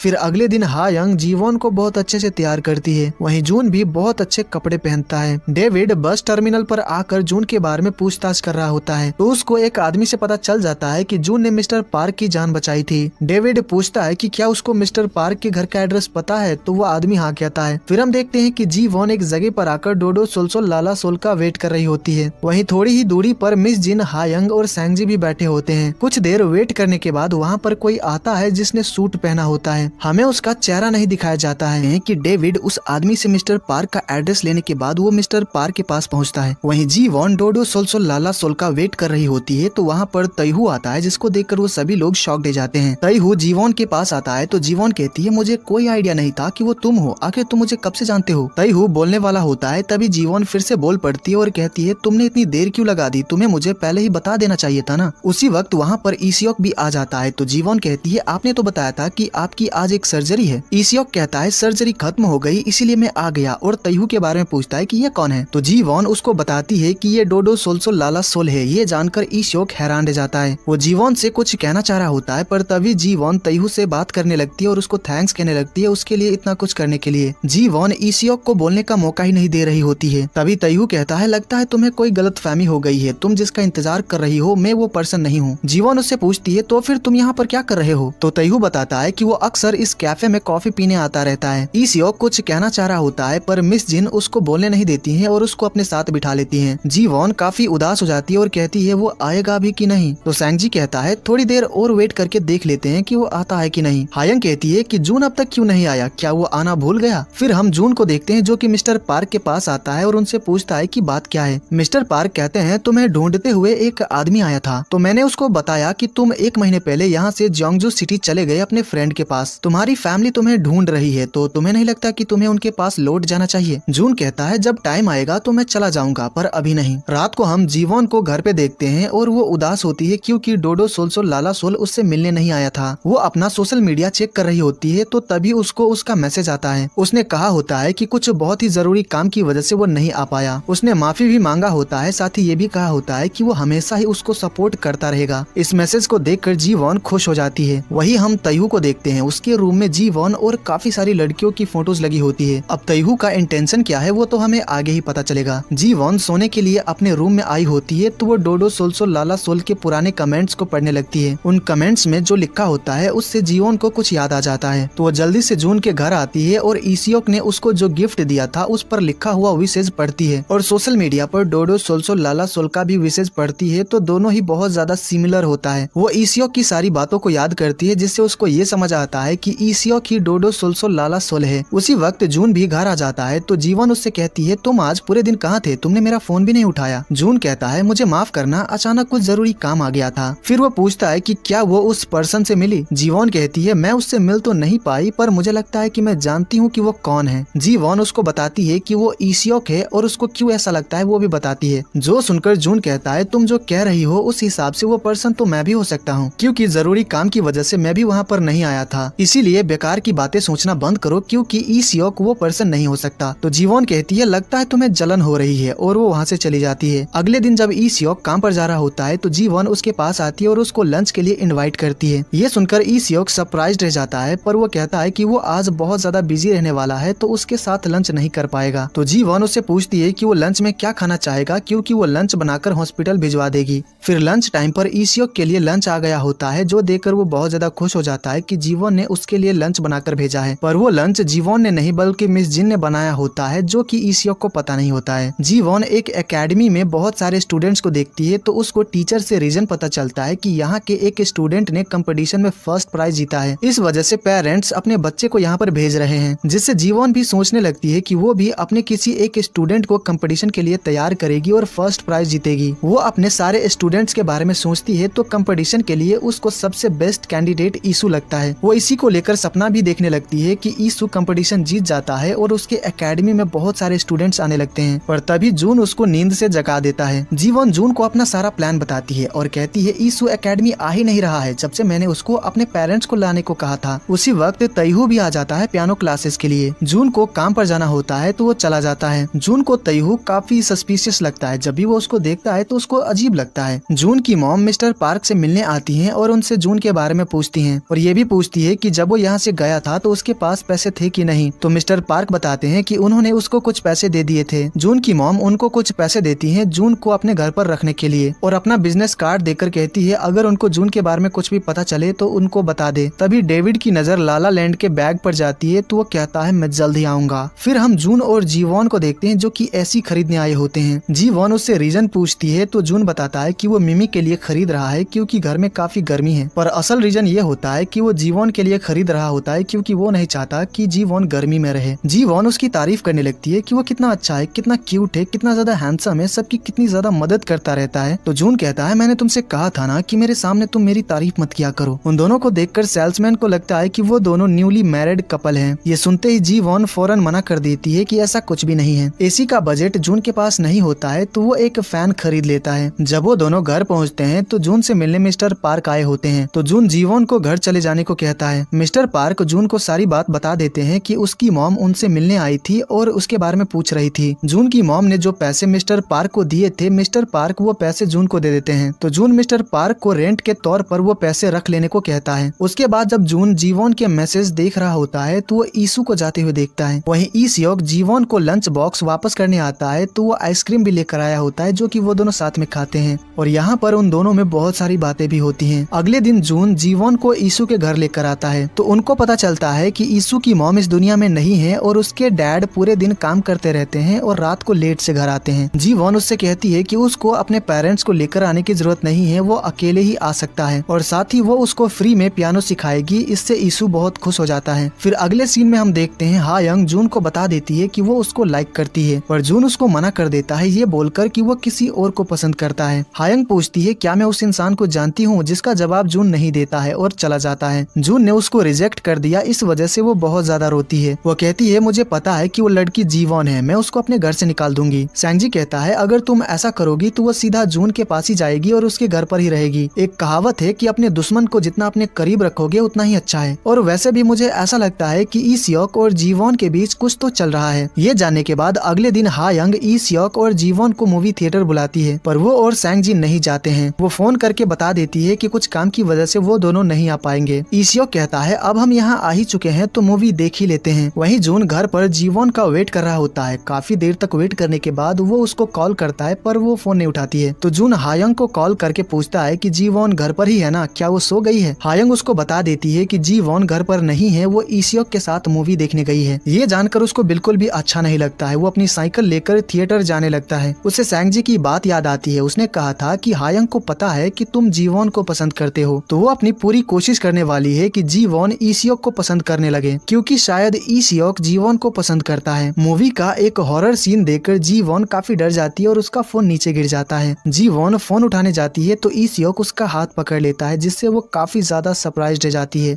ईसियोक और जीवॉन मूवी देखकर बाहर आते हैं तो ईसियोक कहता है, क्या तुम सरप्राइज्ड हो गई थी? जीवॉन कहती है, हाँ बहुत ज्यादा। तो ईसियोक कहता है, अगर ऐसा है तो मैं तुम्हें और ज्यादा सरप्राइज कर देता हूँ। वो जीवॉन को डेट के लिए पूछने लगता है तो जीवॉन कहती है नहीं। ईसियोक कहता है, मैंने तो अब तक सेंटेंस पूरा भी नहीं किया। तो जीवॉन कहती है, आई एम सॉरी, मैं जानती हूँ कि आप बहुत अच्छे इंसान हैं और मैं हमेशा ही आपकी शुक्रगुजार रहूंगी, पर अगर आप अपनी फीलिंग्स कन्फेस कर रहे हैं तो मेरी तरफ से ना है। ईसियोक का तो दिल ही टूट जाता है। वो कहता है, इतनी जल्दी आज तक मुझे किसी ने रिजेक्ट नहीं किया, तो मुझे समझ नहीं आ रहा है कि मैं क्या कहूँ, ये मेरे लिए नई चीज थी। जीवॉन कहती है, अगर आपको बुरा लगा हो तो मुझे माफ कर दीजिए। तो ईसियोक कहता है, माफी तो मुझे मांगनी चाहिए, आज मैंने जो कुछ भी किया उसके लिए मैं बिल्कुल ठीक हूँ, तो तुम मेरी चिंता मत करो। वैसे मैं कुछ पूछना चाहता हूँ, क्या तुम किसी को लाइक करती हो? जीवॉन जवाब देने ही वाली होती है तभी वहाँ पर जून आ जाता है। जून को देखकर ईसियोक स्माइल करने लगता है क्योंकि उसको अब रियलाइज हो गया है कि इन दोनों के बीच कुछ तो चल रहा है। जून जीवॉन से कहता है, क्या तुमने मूवी एंजॉय किया? तो जीवॉन हाँ कहती है। जून ईसियोक से कहता है, तुम्हें अब जीवॉन को बाय कह देना चाहिए क्योंकि मैं इसको लेकर जा रहा हूँ। ईसियोक जीवॉन को गुड नाइट कहता है, फिर जून उसको लेकर चला जाता है। थिएटर के बाहर जीवॉन कहती है, आखिर बात क्या है, तुम यहाँ इतनी जल्दी में क्यों आए? जून सच नहीं बताता है और कहता है, मैंने तुम्हारे लिए सलाद बनाया है और मैं नहीं चाहता कि वो ठंडा हो जाए, इसीलिए मैं तुम्हें यहाँ पर लेने आ गया। जीवॉन कहती है, पर सलाद तो ठंडा ही खाते हैं ना? तो जून कहता है, लगता है तुम्हें पता नहीं है, मैं जो सलाद बनाता हूँ वो गर्म होता है। ये सुनकर जीवॉन हंसने लगती है और कहती है, तुम्हारी बातों का कोई सेंस ही नहीं बन रहा है। जून कहता है, मैंने ये तुमसे ही सीखा है, तुम हमेशा ही बकवास करती रहती हो। फिर वो दोनों साइकिल पर बैठकर घर वापस आते हैं। अगले दिन जून सैंगजी से मिलता है और कहता है, किसी चीज में मुझे तुम्हारी एडवाइस चाहिए। ये सुनकर सैंगजी शॉक्ड हो जाता है और कहता है, क्या बात कर रहे हो? सभी लोग मुझे नीचा दिखाते हैं क्योंकि मेरे ग्रेड्स बहुत खराब है, पर तुम्हें मुझसे एडवाइस चाहिए। चलो ठीक है, बताओ क्या बात है? जून कहता है, मेरा एक सीक्रेट है और मैं अपनी फीलिंग्स भी कन्फेस करना चाहता हूँ, तो क्या पहले मुझे उसको अपना सीक्रेट बता देना चाहिए या फिर अपनी फीलिंग्स कन्फेस करनी चाहिए? सैंगजी कहता है, ये काफी कॉम्प्लिकेटेड है, वैसे क्या सीक्रेट बहुत बड़ा है? क्या जीवॉन तुम्हें मना कर देगी अगर उसको सीक्रेट पहले पता चल गया तो? जून कहता है, इसके काफी ज्यादा चांसेस हैं। सैंगजी कहता है, अगर ऐसी बात है तो पहले तुम्हें अपनी फीलिंग्स कन्फेस करनी चाहिए और उस दिन का वेट करो जब वो तुम्हारा सीक्रेट जानने के बाद भी तुमसे ब्रेकअप नहीं करेगी। अगर तुम्हारी जगह मैं होता तो ऐसा ही करता। फिर वो जून से उसका सीक्रेट पूछता है पर जून उसको नहीं बताता है।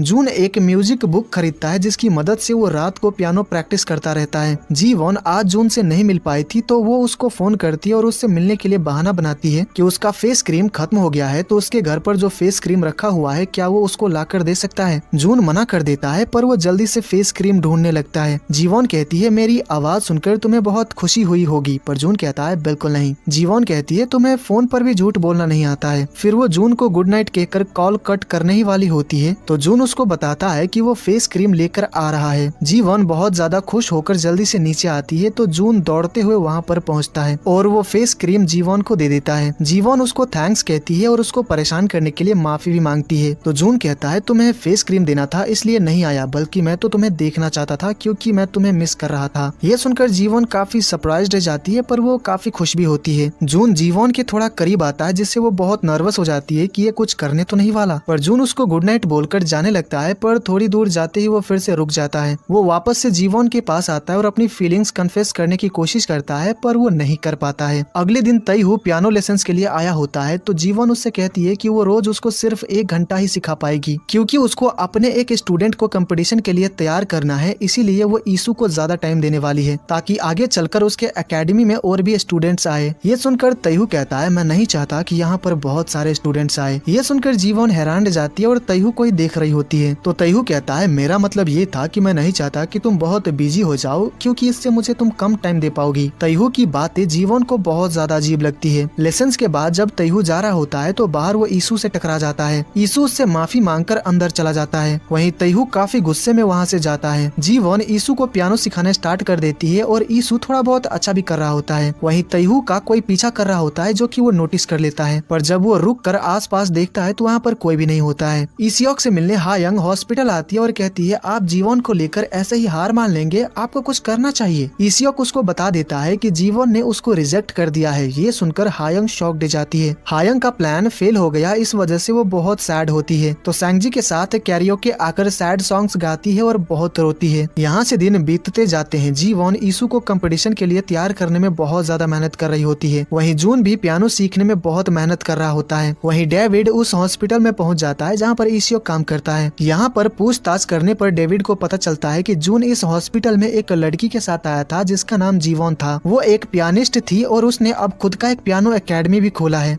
ये जानकर डेविड को जीवॉन का ख्याल आता है और ये भी कि उसने मिस्टर पार्क के घर पे लाला लैंड का बैग देखा था। उसको समझ आ जाता है कि इस लड़की के जरिए वो जून को ढूंढ सकता है। इसियोक की एक्स वाइफ यून फिर से लाला लैंड आती है पता करने के लिए कि जीवॉन कैसी दिखती है। जीवॉन एकेडमी में नहीं होती है पर मिस जिन उसको एकेडमी दिखाती है और एक फोटो के जरिए यून को पता चल जाता है कि जीवॉन बहुत खूबसूरत है। यून को लग रहा होता है कि उसने पहले भी कहीं पर जीवॉन को देखा है। ईसू के डैड को लगता है कि जीवॉन ईसू को झूठे सपने दिखा रही है, वो उनके बच्चे को बिगाड़ रही हैं। इसीलिए वो ईसू को पियानो लेसन्स के लिए परमिशन नहीं दे रहे होते हैं। पर जीवॉन जैसे तैसे करके उनको मना ही लेती है। ईसू के डैड जून से पूछते हैं कि तुम कौन हो? तो जून कहता है मैं इसका हस्बैंड हूँ और हम दोनों साथ में मिलकर एकेडमी चलाते हैं। आप बिल्कुल भी चिंता मत कीजिए, हम ईसू का बहुत अच्छे से ख्याल रखेंगे। जब वो दोनों बाहर आते हैं तो जीवॉन जून के पीठ पर मारती है और उससे पूछती है कि उसने ऐसा क्यों कहा कि वो उसका हस्बैंड है। तो जून कहता है परमिशन पाने के लिए ऐसा कहना जरूरी था। फिर जब वो दोनों घर आते हैं तो जून ने अकेले मेहनत करके जो पीस बजाना सीखा है, जून वो प्ले करके जीवन को दिखाता है। उस प्ले को सुनकर जीवन को वो सारी मोमेंट्स याद आने लगती है जो कि उसने जून के साथ बिताए हैं और इन बातों को याद करके वो इमोशनल भी हो जाती है। वो जून से कहती है तुमने बहुत अच्छा प्ले किया, इसलिए रिवॉर्ड के तौर पर मैं तुम्हारी एक विश पूरा करूंगी। तो बताओ तुम क्या करना चाहते हो? जून कहता है डेट पर चलते हैं। जो सुनकर जीवन हैरान रह जाती है। फिर वो दोनों डेट पर आते हैं। वो केबल कार में बैठकर खूबसूरत नजारे देख रहे होते हैं। जीवन व्यू काफी ज्यादा एंजॉय कर रही होती है। जून कहता है जीवन मैंने पूरी कोशिश की कि मैं तुम्हें लाइक ना करूं, पर मैं खुद को रोक नहीं पाया और लाइक करने लगा। मैं बहुत ज्यादा डिप्रेस्ड था पर तुम्हारे आने के बाद सब कुछ बदल गया, मैं खुश रहने लगा, इसलिए मेरी जिंदगी में आने के लिए थैंक यू। ये सब सुनकर जून को बहुत अच्छा लगता है, वो इमोशनल हो जाती है। जून उसके बगल में आकर बैठ जाता है। फिर वो दोनों एक दूसरे का हाथ पकड़ लेते हैं। उसके बाद जून जीवन को किस भी करता है। रात को डेविड छुप कर लाला लैंड में घुस जाता है और वहाँ पर एक फोटो में वो जून को देख लेता है। जून ने अपनी फीलिंग्स कन्फेस की और जीवन ने उसकी फीलिंग्स को एक्सेप्ट कर लिया क्योंकि वो भी जून को लाइक करती है। अब वो दोनों ऑफिशियली डेट कर रहे हैं, वो अब कपल है। इस बात से वो दोनों ही सरप्राइज्ड होते हैं क्योंकि उन दोनों ने ही नहीं सोचा था कि ऐसा कुछ होगा। जून उससे प्रॉमिस करता है कि वो हमेशा उसके साथ रहेगा, उसको कहीं नहीं जाने देगा और जीवन से प्रॉमिस करने को कहता है कि चाहे कुछ भी हो जाए वो उसको छोड़कर नहीं जाएगी। वो दोनों ही बहुत ज्यादा खुश होते हैं। फिर जब वो दोनों घर वापस आते हैं तो जीवन जून को पियानो सिखाती है। वो दोनों साथ मिलकर पियानो प्ले करते हैं और बहुत एंजॉय करते हैं। वहीं घर के बाहर डेविड खड़ा होता है। उसको पता चल गया है कि जून यहीं पर रहता है, तो वो यही बात बताने के लिए जून की मॉम को फोन करता है, पर जून की मॉम फोन नहीं उठाती है क्योंकि वो नहीं चाह रही होती है कि जून के डैड को पता चले कि जून घर से भाग गया है। डेविड बार बार उनको कॉल कर रहा होता है तो जून की मॉम फोन ही स्विच ऑफ कर लेती है। इससे डेविड सोच में पड़ जाता है कि वो ऐसा क्यों कर रही है। तभी वो वहाँ पर तैहू को देखता है तो डेविड को लगता है कि शायद जून की मॉम ने जून को ढूंढने के लिए नए बंदे को हायर कर लिया है। इससे वो गुस्सा हो जाता है और तैहू के पास आकर पूछता है कि वो कौन है और किसके लिए काम करता है। तैहू घबरा जाता है और भागने लगता है तो डेविड उसका पीछा करता है। तैहू छिप जाता है, फिर मौका देखकर पीछे से डेविड पर हमला करता है। वो एक ईंट से डेविड के सिर पर मारता है जिससे वो बेहोश हो जाता है। तैहू डेविड का फोन और वॉलेट लेकर चला जाता है। उसी रास्ते से मिस जिन गुजर रही होती है तो वो डेविड को देख लेती है तो वो जल्दी से एम्बुलेंस और पुलिस को कॉल कर देती है। अगले दिन जून की मॉम डेविड को कॉल करती है तो फोन तैहू उठाता है पर वो कुछ बोलता नहीं है, बस सुनता है। जून की मॉम कहती है मेरे हस्बैंड अभी घर पर है तो मैं फोन पर बात नहीं कर सकती, इसीलिए मिलकर बात करते हैं। कहाँ पर मिलना है मैं तुम्हें मैसेज कर दूंगी। ये सारी बातें जून के डैड सुन लेते हैं और उनको मिसअंडरस्टैंडिंग हो जाती है कि जून की मॉम का किसी से अफेयर चल रहा है। मिस्टर पार्क और जून जब गार्डनिंग कर रहे होते हैं तो मिस्टर पार्क जून से पूछते हैं कि वो कब जीवन को सच बताएगा। जून कहता है वो अभी कंपटीशन की तैयारी कर रही है तो मैं उसको सच बताकर डिस्ट्रैक्ट नहीं करना चाहता हूँ, पर जैसे ही कंपटीशन खत्म हो जाएगा तो मैं उसको सारा सच बता दूंगा। वहीं जीवन से मिलने तैहू आता है और वो उसके लिए फ्लावर्स भी लेकर आया होता है। यहाँ पर जीवन को पता चलता है कि उसको जो गिफ्ट्स भेजा करता था वो जून नहीं बल्कि तैहू था। ये जानकर जीवन को बहुत अजीब लगता है। वो तैहू के फ्लावर्स को एक्सेप्ट नहीं करती है तो तैहू फ्लावर्स को कचरे में फेंक देता है और चला जाता है। जून जिस कॉस्मेटिक शॉप पर काम करता है वहाँ पर तैहू आता है और जून के सामने एक फेस क्रीम का बॉक्स फेंक कर कहता है कि ये क्रीम जीवन यूज करती है, इसे पैक कर दो। ये सुनकर जून को याद आता है कि जीवन ने उसको बताया था कि कोई बार बार उसको कॉस्मेटिक प्रोडक्ट्स गिफ्ट करता रहता है। इससे जून को समझ आ जाता है कि वो आदमी तैहू ही है, जिससे उसको गुस्सा आ जाता है तो वो तैहू का कॉलर पकड़ लेता है। तो जून की कलीग उसको ऐसा करने से मना करती है क्योंकि तैहू यहाँ का रेगुलर कस्टमर है। काम के बाद जब जून घर वापस आता है तो जीवन से कहता है तुम्हारा वो स्टूडेंट तैहू अच्छा इंसान नहीं है, इसीलिए उसको पियानो लेसन देना बंद कर दो। जीवन बताती है कि उसको पता है और वो ऐसा ही करने वाली है। फिर जब वो घर जा रही होती है तो जून उसको अकेले नहीं जाने देता है। वो भी कार में आकर बैठ जाता है ताकि उसको घर तक छोड़ सके, पर जून उसके साथ थोड़ी देर और रहना चाह रहा होता है, इसीलिए वो दोनों लॉन्ग ड्राइव पर चले जाते हैं। वहीं हा यंग और सैंग जी घर वापस आ रहे होते हैं तो हा यंग गलती से नीचे गिर जाती है जिससे उसके पैर में चोट लग जाती है। तो सैंग जी उसकी बहुत ज्यादा केयर कर रहा होता है, साथ ही वो उसको पिगी बैक राइड भी देता है क्योंकि वो चल नहीं पा रही होती है। सैंग जी को ये सब करता देखकर हा यंग के दिल में कुछ कुछ होने लगता है। पियानो कंपटीशन वाले दिन ईसू तैयार होकर जीवन का वेट कर रहा होता है। तभी वहाँ पर तैहू आता है और कहता है मुझे जीवन ने भेजा है तुम्हें लाने के लिए, तो मेरे साथ चलो। पर ईसू जाने से मना कर देता है क्योंकि जीवन ने उसको यहीं पर वेट करने को कहा था, जिससे तैहू को गुस्सा आ जाता है तो वो जबरदस्ती करने लगता है और ईसू का हाथ पकड़कर जोर से खींचता है। तभी उसको जीवन की आवाज सुनाई देती है तो वो वहाँ से भाग जाता है। तैहू ने उसका हाथ जोर से खींचा था, इस वजह से उसका हाथ इंजर्ड हो गया होता है, पर ये बात वो जीवन को नहीं बताता है क्योंकि जीवन ने इस कंपटीशन के लिए बहुत मेहनत की है। जब कंपटीशन स्टार्ट होता है तो ईसू पियानो अच्छे से प्ले नहीं कर पाता है क्योंकि उसका हाथ बहुत दर्द कर रहा होता है, इस वजह से वो कंपटीशन नहीं जीत पाता है। जीवन ईसू को हॉस्पिटल लेकर आती है तो ईसियोक उसके हाथ का इलाज कर देता है। वही जीवन ईसू को थोड़ा डांटती है कि उसको ये बात पहले ही बता देनी चाहिए थी। रात को ईसियोक सभी को ट्रीट देता है। सभी लोग डिनर कर रहे होते हैं और काफी एंजॉय कर रहे होते हैं। फिर जब जीवन और हायंग वॉशरूम में होते हैं तो जीवन को कॉल आता है पार्किंग एरिया से कार रिमूव करने के लिए, तो वो वहाँ पर चली जाती है। डिनर करने के बाद ईसियोक ईसू को घर छोड़ने जाता है तो वो उससे पूछता है कि उसको चोट कैसे लगी, तो ईसू उसको सच बता देता है कि उसको चोट तैहू की वजह से लगी। ईसियोक घर जा रहा होता है तो उसको जून का फोन आता है जिससे उसको पता चलता है कि जीवन मिसिंग है। जून जीवन को बार बार फोन कर रहा होता है पर वो फोन नहीं उठा रही होती है, तो सभी लोग उसको हर जगह ढूंढने लगते हैं। जून को तैहू पर पहले से ही शक था, इसीलिए उसने उसका पीछा किया था और पता लगा लिया था कि वो कहाँ पर रहता है। तो वो जल्दी से उस जगह पर जाता है और जैसे तैसे करके अंदर घुस जाता है। तो वो अंदर जीवन की बहुत सारी फोटोज देखता है और उसका कुछ सामान भी होता है। इससे जून को पूरा यकीन हो जाता है कि जीवन को तैहू ने ही गायब किया है। जीवन जब एक कॉलेज स्टूडेंट थी तो रास्ते पर वो एक बार तैहू से टकराई थी और जीवन तैहू को पसंद आ गई थी। जब जीवन पार्किंग एरिया में गई थी तो वहीं पर तैहू ने उसको बेहोश करके किडनैप कर लिया था। जून को तैहू के घर पे कुछ क्लू मिलता है कि तैहू जीवन को कहाँ पर लेकर गया होगा, तो वो उस जगह पर जाने लगता है। वहीं तैहू ने जीवन को चेयर के साथ बांध कर रखा होता है। अपने सामने वो तैहू को देखकर बहुत डर जाती है और चिल्लाने लगती है। तो तैहू उसको बताता है कि उसकी आवाज कोई नहीं सुन सकता, इसीलिए चिल्लाने का कोई फायदा नहीं है। जीवन उससे पूछती है कि वो ये सब क्यों कर रहा है, तो तैहू बताता है कि उसका अटेंशन और प्यार पाने के लिए ऐसा कर रहा है। कुछ देर में वहाँ पर जून पहुँच जाता है तो तैहू जीवन के मुंह पर टेप चिपका देता है ताकि वो जून को आवाज ना दे सके, पर जीवन चेयर पुश करके नीचे गिर जाती है जिसकी आवाज जून सुन लेता है। तैहू को गुस्सा आ जाता है तो वो जोर का किक जीवन को मारता है जिससे वो बेहोश हो जाती है। जब जून वहाँ पर आता है तो जीवन की हालत देखकर उसको गुस्सा आ जाता है तो वो तैहू को मारने लगता है और तैहू भी उसके ऊपर हमला करता है। जून तैहू को एक पंच मारता है और उसका सिर जाकर टेबल से टकराता है जिससे वो वहीं पर गिर जाता है और उसके सिर से काफी खून बहने लगता है। इससे जून बहुत ज्यादा डर जाता है। मिस्टर पार्क जून को कॉल करते हैं तो वो रोते हुए उनको बताता है कि वो कहाँ पर है और शायद उसने तैहू को मार डाला है। कुछ देर बाद वहाँ पर एम्बुलेंस आकर जीवन और तैहू को हॉस्पिटल ले जाती है। वहीं पुलिस जून को अरेस्ट करके ले जाती है। ऑफिसर जून को एक रूम में बिठाकर उससे पूछताछ करते हैं।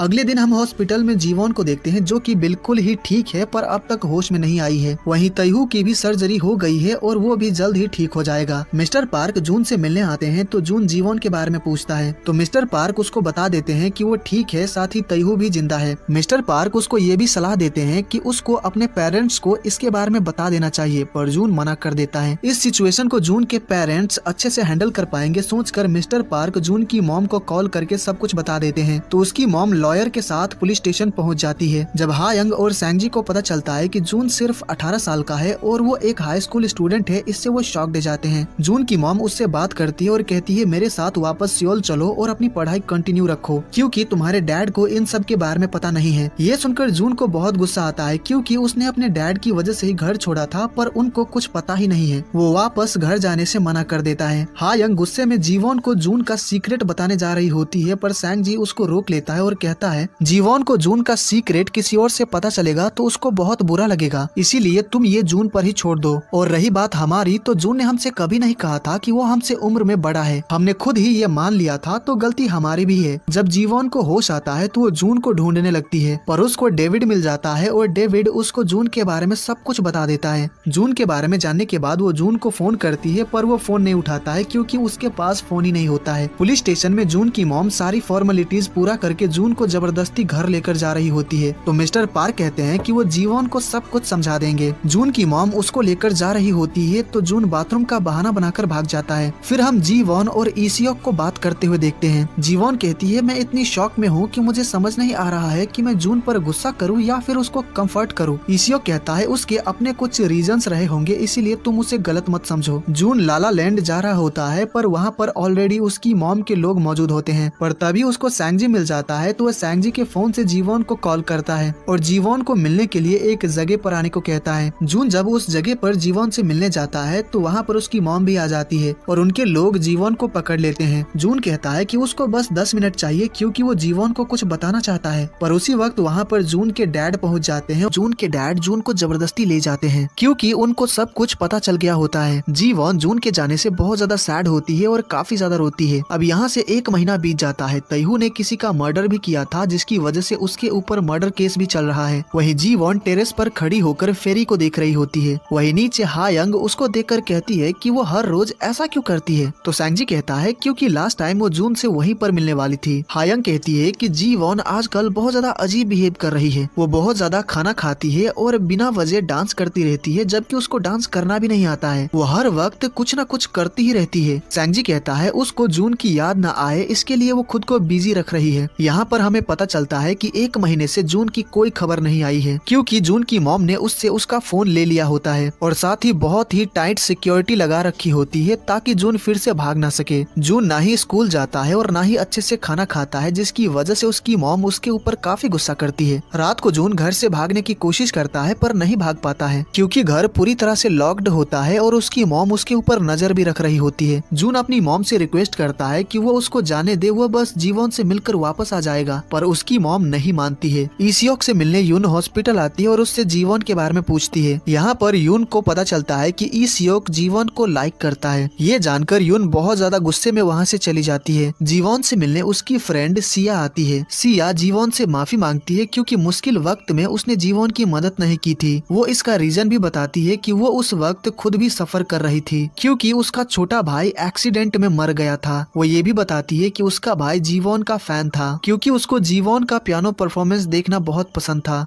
वो अपने भाई जीहुन का फोटो उसको दिखाती है, तो एक फोटो में जीहुन जून के साथ होता है, जिससे जीवोन को पता चल जाता है कि यही जून का बेस्ट फ्रेंड था, जो कि मर चुका है। जीवोन को समझ आ जाता है कि जून उसको पहले से ही जानता था। जून और जीवोन एक दूसरे को काफी ज्यादा मिस करते रहते हैं। जीवोन को सैड देखकर हायंग और सैंगजी को अच्छा नहीं लगता है, तो वो दोनों जून से मिलने के लिए सियोल पहुँच जाते हैं, पर जून की मॉम उन दोनों को जून से नहीं मिलने देती है। तो सैंगजी गेट पर चढ़कर अंदर जाने का सोचता है, पर तभी एम्बुलेंस की आवाज आती है। उन दोनों को लगता है कि शायद पुलिस आ गई है, इस वजह से वो दोनों छिप जाते हैं। एम्बुलेंस में जून को ले जाया जाता है, जो देखकर वो दोनों सोच में पड़ जाते हैं कि जून को क्या हुआ है। यही जानने के लिए वो दोनों एम्बुलेंस का पीछा करते हैं। हॉस्पिटल में सैंगजी जून से छिपकर मिलता है, तो हमें पता चलता है कि जून नाटक कर रहा था, वो बिल्कुल ही ठीक है। वो सैंगजी से कपड़े चेंज कर लेता है और हॉस्पिटल से छिपकर निकल जाता है। वहीं सैंगजी उसकी जगह बेड पर लेट जाता है। रात को जीवोन लाला लैंड में पियानो बजा रही होती है और काफी सैड होती है। उसी वक्त वहाँ पर जून आ जाता है जिससे जीवोन काफी खुश हो जाती है। जून जब जीवोन को साइकिल से लेकर जा रहा होता है तो जीवोन काफी ज्यादा रो रही होती है, पर ये उसके खुशी के आंसू होते हैं। फिर वो दोनों एक जगह पर आकर बैठकर बात करने लगते हैं। यहाँ पर जून उसको सब कुछ बता देता है कि उसने अपनी उम्र को लेकर क्यों झूठ बोला था, वो घर से क्यों भागा था और उसके दोस्त के साथ क्या हुआ था, और ये सभी बातें उससे छुपाने के लिए वो जीवन से माफी भी मांगता है और जीवन उसको माफ भी कर देती है। पर वही हॉस्पिटल में सैंग जी पकड़ा जाता है। जून की मॉम बहुत ज्यादा गुस्से में होती है। हायंग कहती है अगर आप उसको घर में कैद करके नहीं रखती तो ये नौबत ही नहीं आती। तभी जून जीवन के फोन से अपनी मॉम को कॉल करता है और उनसे कहता है कि वो घर वापस आ जाएगा, इसीलिए वो चिंता ना करे। ये सुनकर उसकी मॉम काफी हैरान रह जाती है, पर वो काफी खुश भी होती है कि वो वापस आ जाएगा। जून ने जीवन के कहने पर फोन किया था और घर भी वापस जाने वाला है।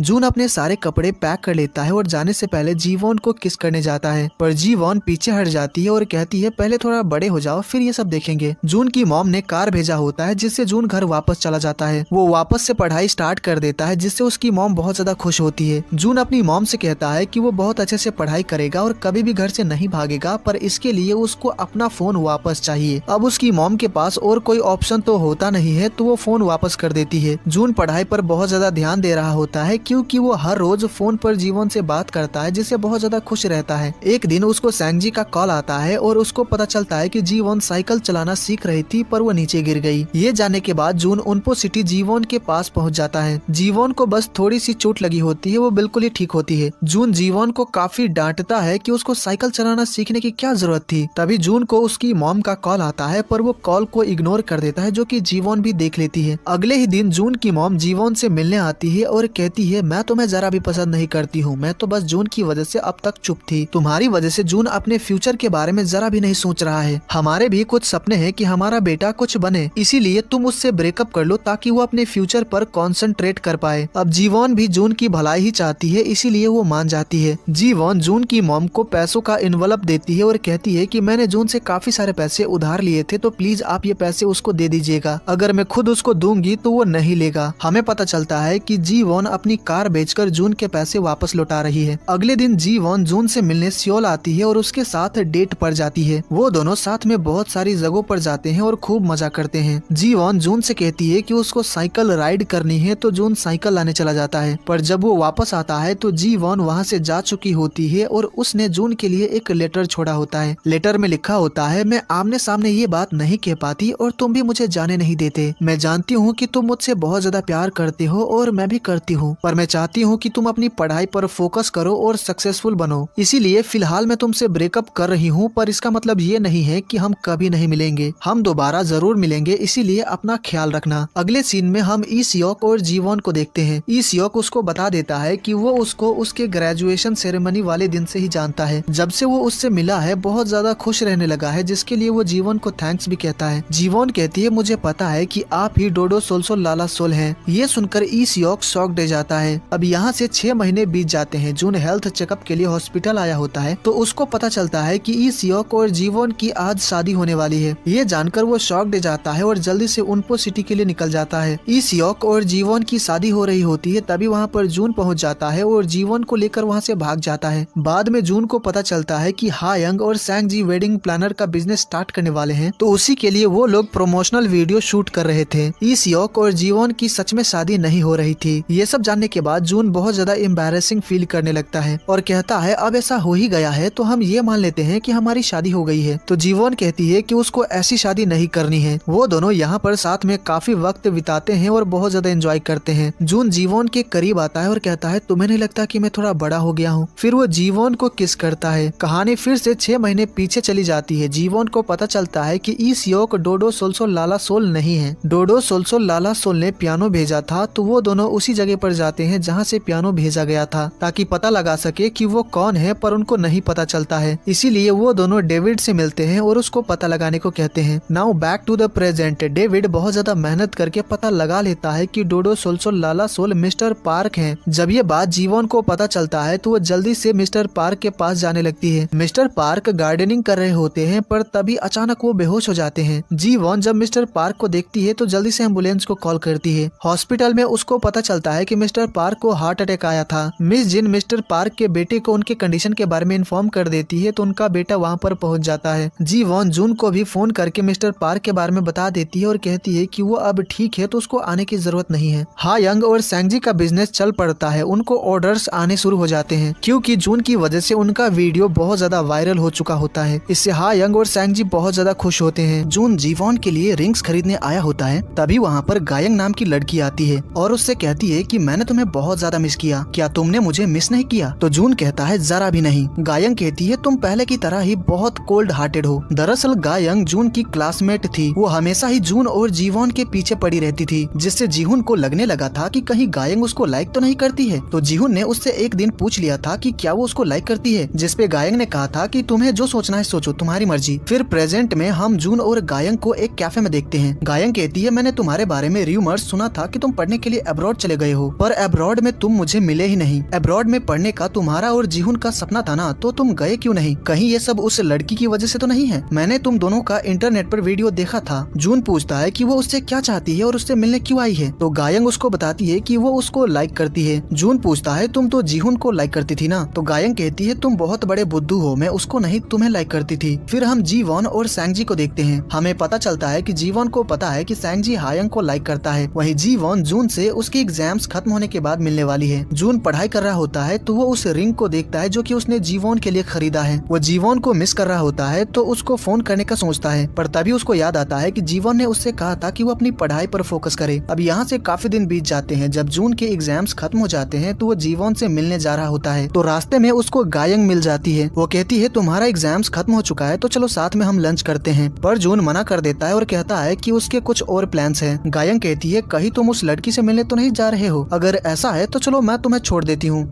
गायंग बहुत ज्यादा जिद कर रही होती है और उसकी वजह से ट्रैफिक भी जैम हो रहा होता है, तो जून उसकी गाड़ी में बैठ जाता है। गायंग उसके लिए कॉफी भी लेकर आई होती है जो कि वो उसको पीने के लिए देती है। जीवॉन रेस्टोरेंट पहुंचकर जून का वेट कर रही होती है। वो काफी दिनों बाद जून से मिलने वाली है, इस वजह से काफी ज्यादा खुश होती है। वहीं कॉफी पीने के बाद जून गायंग की गाड़ी में ही सो जाता है। हायंग को उसके बचपन का एक विश बॉक्स मिलता है जिसके अंदर हायंग और सैंगजी ने अपना अपना विश लिखकर बंद कर दिया था। जब वो दोनों उस बॉक्स को खोलते हैं तो हायंग को पता चलता है कि सैंगजी बचपन से ही उसको लाइक करता है। ये जानकर वो बहुत ज्यादा खुश हो जाती है क्योंकि वो भी अब सैंगजी को लाइक करने लगी है। वहीं जून का वेट करते करते रात हो जाती है तो जीवॉन को फिक्र होने लगती है, तो वो जून को फोन करती है पर जून फोन नहीं उठाता है। तो जीवॉन सैंगजी को फोन करके उससे जून के घर का एड्रेस मांगती है। फिर वो जून के घर के पास आकर जून को फोन करती है पर वो फोन नहीं उठाता है। तभी घर के अंदर से गायंग और जून की मॉम बाहर आती है। उन दोनों को बात करते देखकर जीवॉन सोच में पड़ जाती है कि ये लड़की कौन है। गायंग जब जा रही होती है तो वो जीवॉन को देख लेती है तो उससे बात करने आती है। गायंग जीवॉन से बहुत ज्यादा रूडली बात करती है। जीवॉन उससे पूछती है कि जून ठीक तो है ना, पर गायंग उसको जून के बारे में कुछ भी नहीं बताती है। तो जीवॉन वहाँ से जाने लगती है तो गायंग कहती है तुम जून से ब्रेकअप कर लो। जीवॉन कहती है कि वो ब्रेकअप नहीं करेगी और चली जाती है। वही सैंगजी हायंग को फोन करके सैलून में आने को कहता है। जब हायंग वहाँ पर पहुँचती है तो सैंगजी ने रूम को बहुत अच्छे से डेकोरेट किया होता है और यहाँ पर बहुत ही अच्छे से सैंगजी हायंग को प्रपोज करता है। हायंग भी उसको लाइक करने लगी है तो वो उसकी फीलिंग्स को एक्सेप्ट कर लेती है। फिर जब हायंग वापस घर आती है तो जीवॉन को काफी ज्यादा उदास देखती है। वो जीवॉन से पूछती है कि आखिर बात क्या है, पर वो नहीं बताती है। हायंग सैंगजी को फोन करके उसको जीवॉन के बारे में बताती है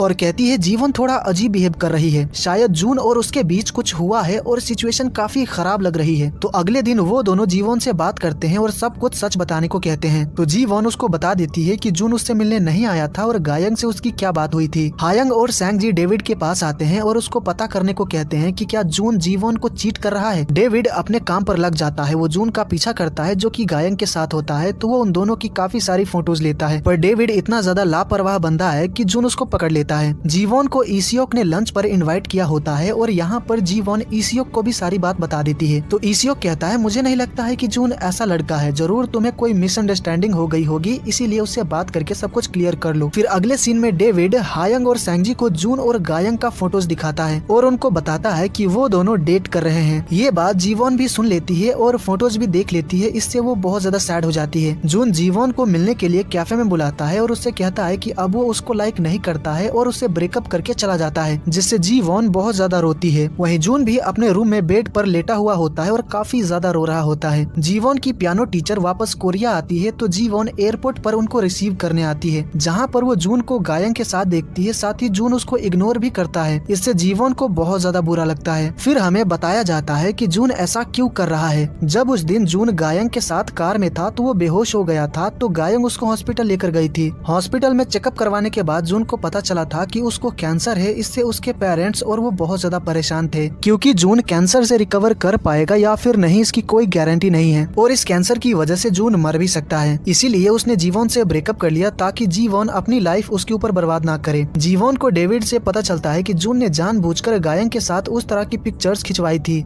जिससे जीवन को यकीन हो जाए कि वो दोनों डेट कर रहे हैं। जीवन को जून का एक फोटो देखकर याद आता है कि वो जून से पहली बार एक कैफे में मिली थी। जीवन का पर्स खो गया था तो जून ने उसके कॉफी के लिए पे किया था। जीवन जून से मिलने उसके घर जाती है तो उसको पता चलता है कि जून पढ़ने के लिए अब्रॉड जा रहा है और वो अब तक एयरपोर्ट पहुंच भी गया होगा। इससे वो बहुत ज्यादा सैड हो जाती है और उस कैफे में आती है जहाँ पर वो जून से पहली बार मिली थी। उस कैफे का नाम डोडो सोलसोल लाला सोल होता है और जून ने उससे एक बार कहा था कि डोडो सोलसोल लाला सोल वो भी तो हो सकता है। उस वक्त जीवन को लगा था कि वो मजाक कर रहा है, पर अब अच्छे से सोचने पर उसको समझ आ जाता है कि जून ही डोडो सोलसोल लाला सोल है। जीवन डोडो सोल अकाउंट पर मैसेज करती है कि मैं उसी कैफे में बैठी हूँ जहाँ पर हम पहली बार मिले थे और मैं तुम्हें बहुत ज्यादा मिस कर रही हूँ। तुम बहुत दूर जा रहे हो तो अब मैं तुम्हें देख नहीं पाऊंगी। तुमने बताया था कि तुम मुझसे अब प्यार नहीं करते हो, पर मैं अभी करती हूँ और हमेशा करती रहूंगी। जून एयरपोर्ट जा रहा होता है, पर इस मैसेज को देखकर जून से रहा नहीं जाता है तो वो जीवन से मिलने आ जाता है। यहाँ पर वो जीवन को बता देता है कि इसी कैफे में उसको जीवन से लव एट फर्स्ट साइट हो गया था। फिर वो अपने बेस्ट फ्रेंड के साथ उसके ग्रेजुएशन सेरेमनी पर आया था, पर वो अपने बेस्ट फ्रेंड की वजह से उससे कुछ कह नहीं पाया था। फिर वो उससे उसके शादी वाले दिन मिला था और उसके बाद वो उनपो सिटी में उससे मिला था, जिससे उसको यकीन हो गया था कि किस्मत भी उनको मिलाना चाहती है। जून अपनी मॉम से कुछ टाइम मांगकर जीवन के साथ लाला लैंड आता है, जहाँ पर सभी लोग उसका अच्छे से वेलकम करते हैं। जून ने जो रिंग जीवन के लिए खरीदा था वो रिंग जून जीवन को पहना देता है और वो ब्रेकअप का रीजन बताता है कि वो अब्रॉड पढ़ने के लिए जा रहा है और पता नहीं कि कब वापस लौटेगा। तो जीवन उससे प्रॉमिस करती है कि चाहे कितना भी टाइम लगे वो उसका वेट करेगी, पर असल में जून अब्रॉड अपने कैंसर का ट्रीटमेंट करवाने जा रहा है। फिर अगले दिन जीवन जून को एयरपोर्ट छोड़ने आती है, जहाँ पर वो दोनों एक दूसरे को बाय कहते हैं। अब यहाँ से दिन और महीने बीतते जाते हैं। जीवन जून से हर रोज फोन पर बात करती रहती है,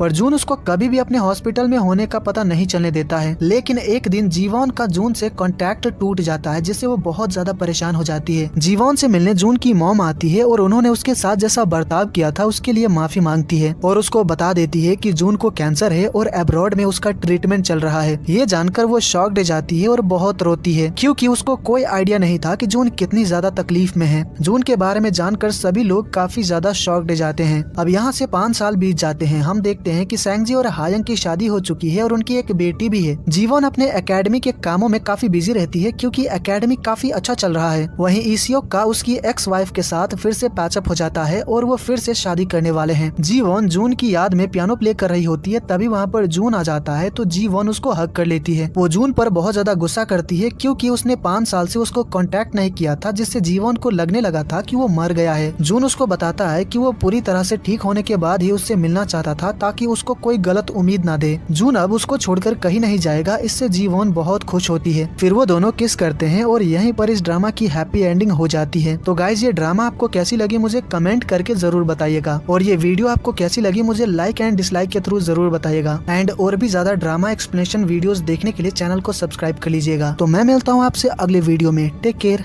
बाय बाय।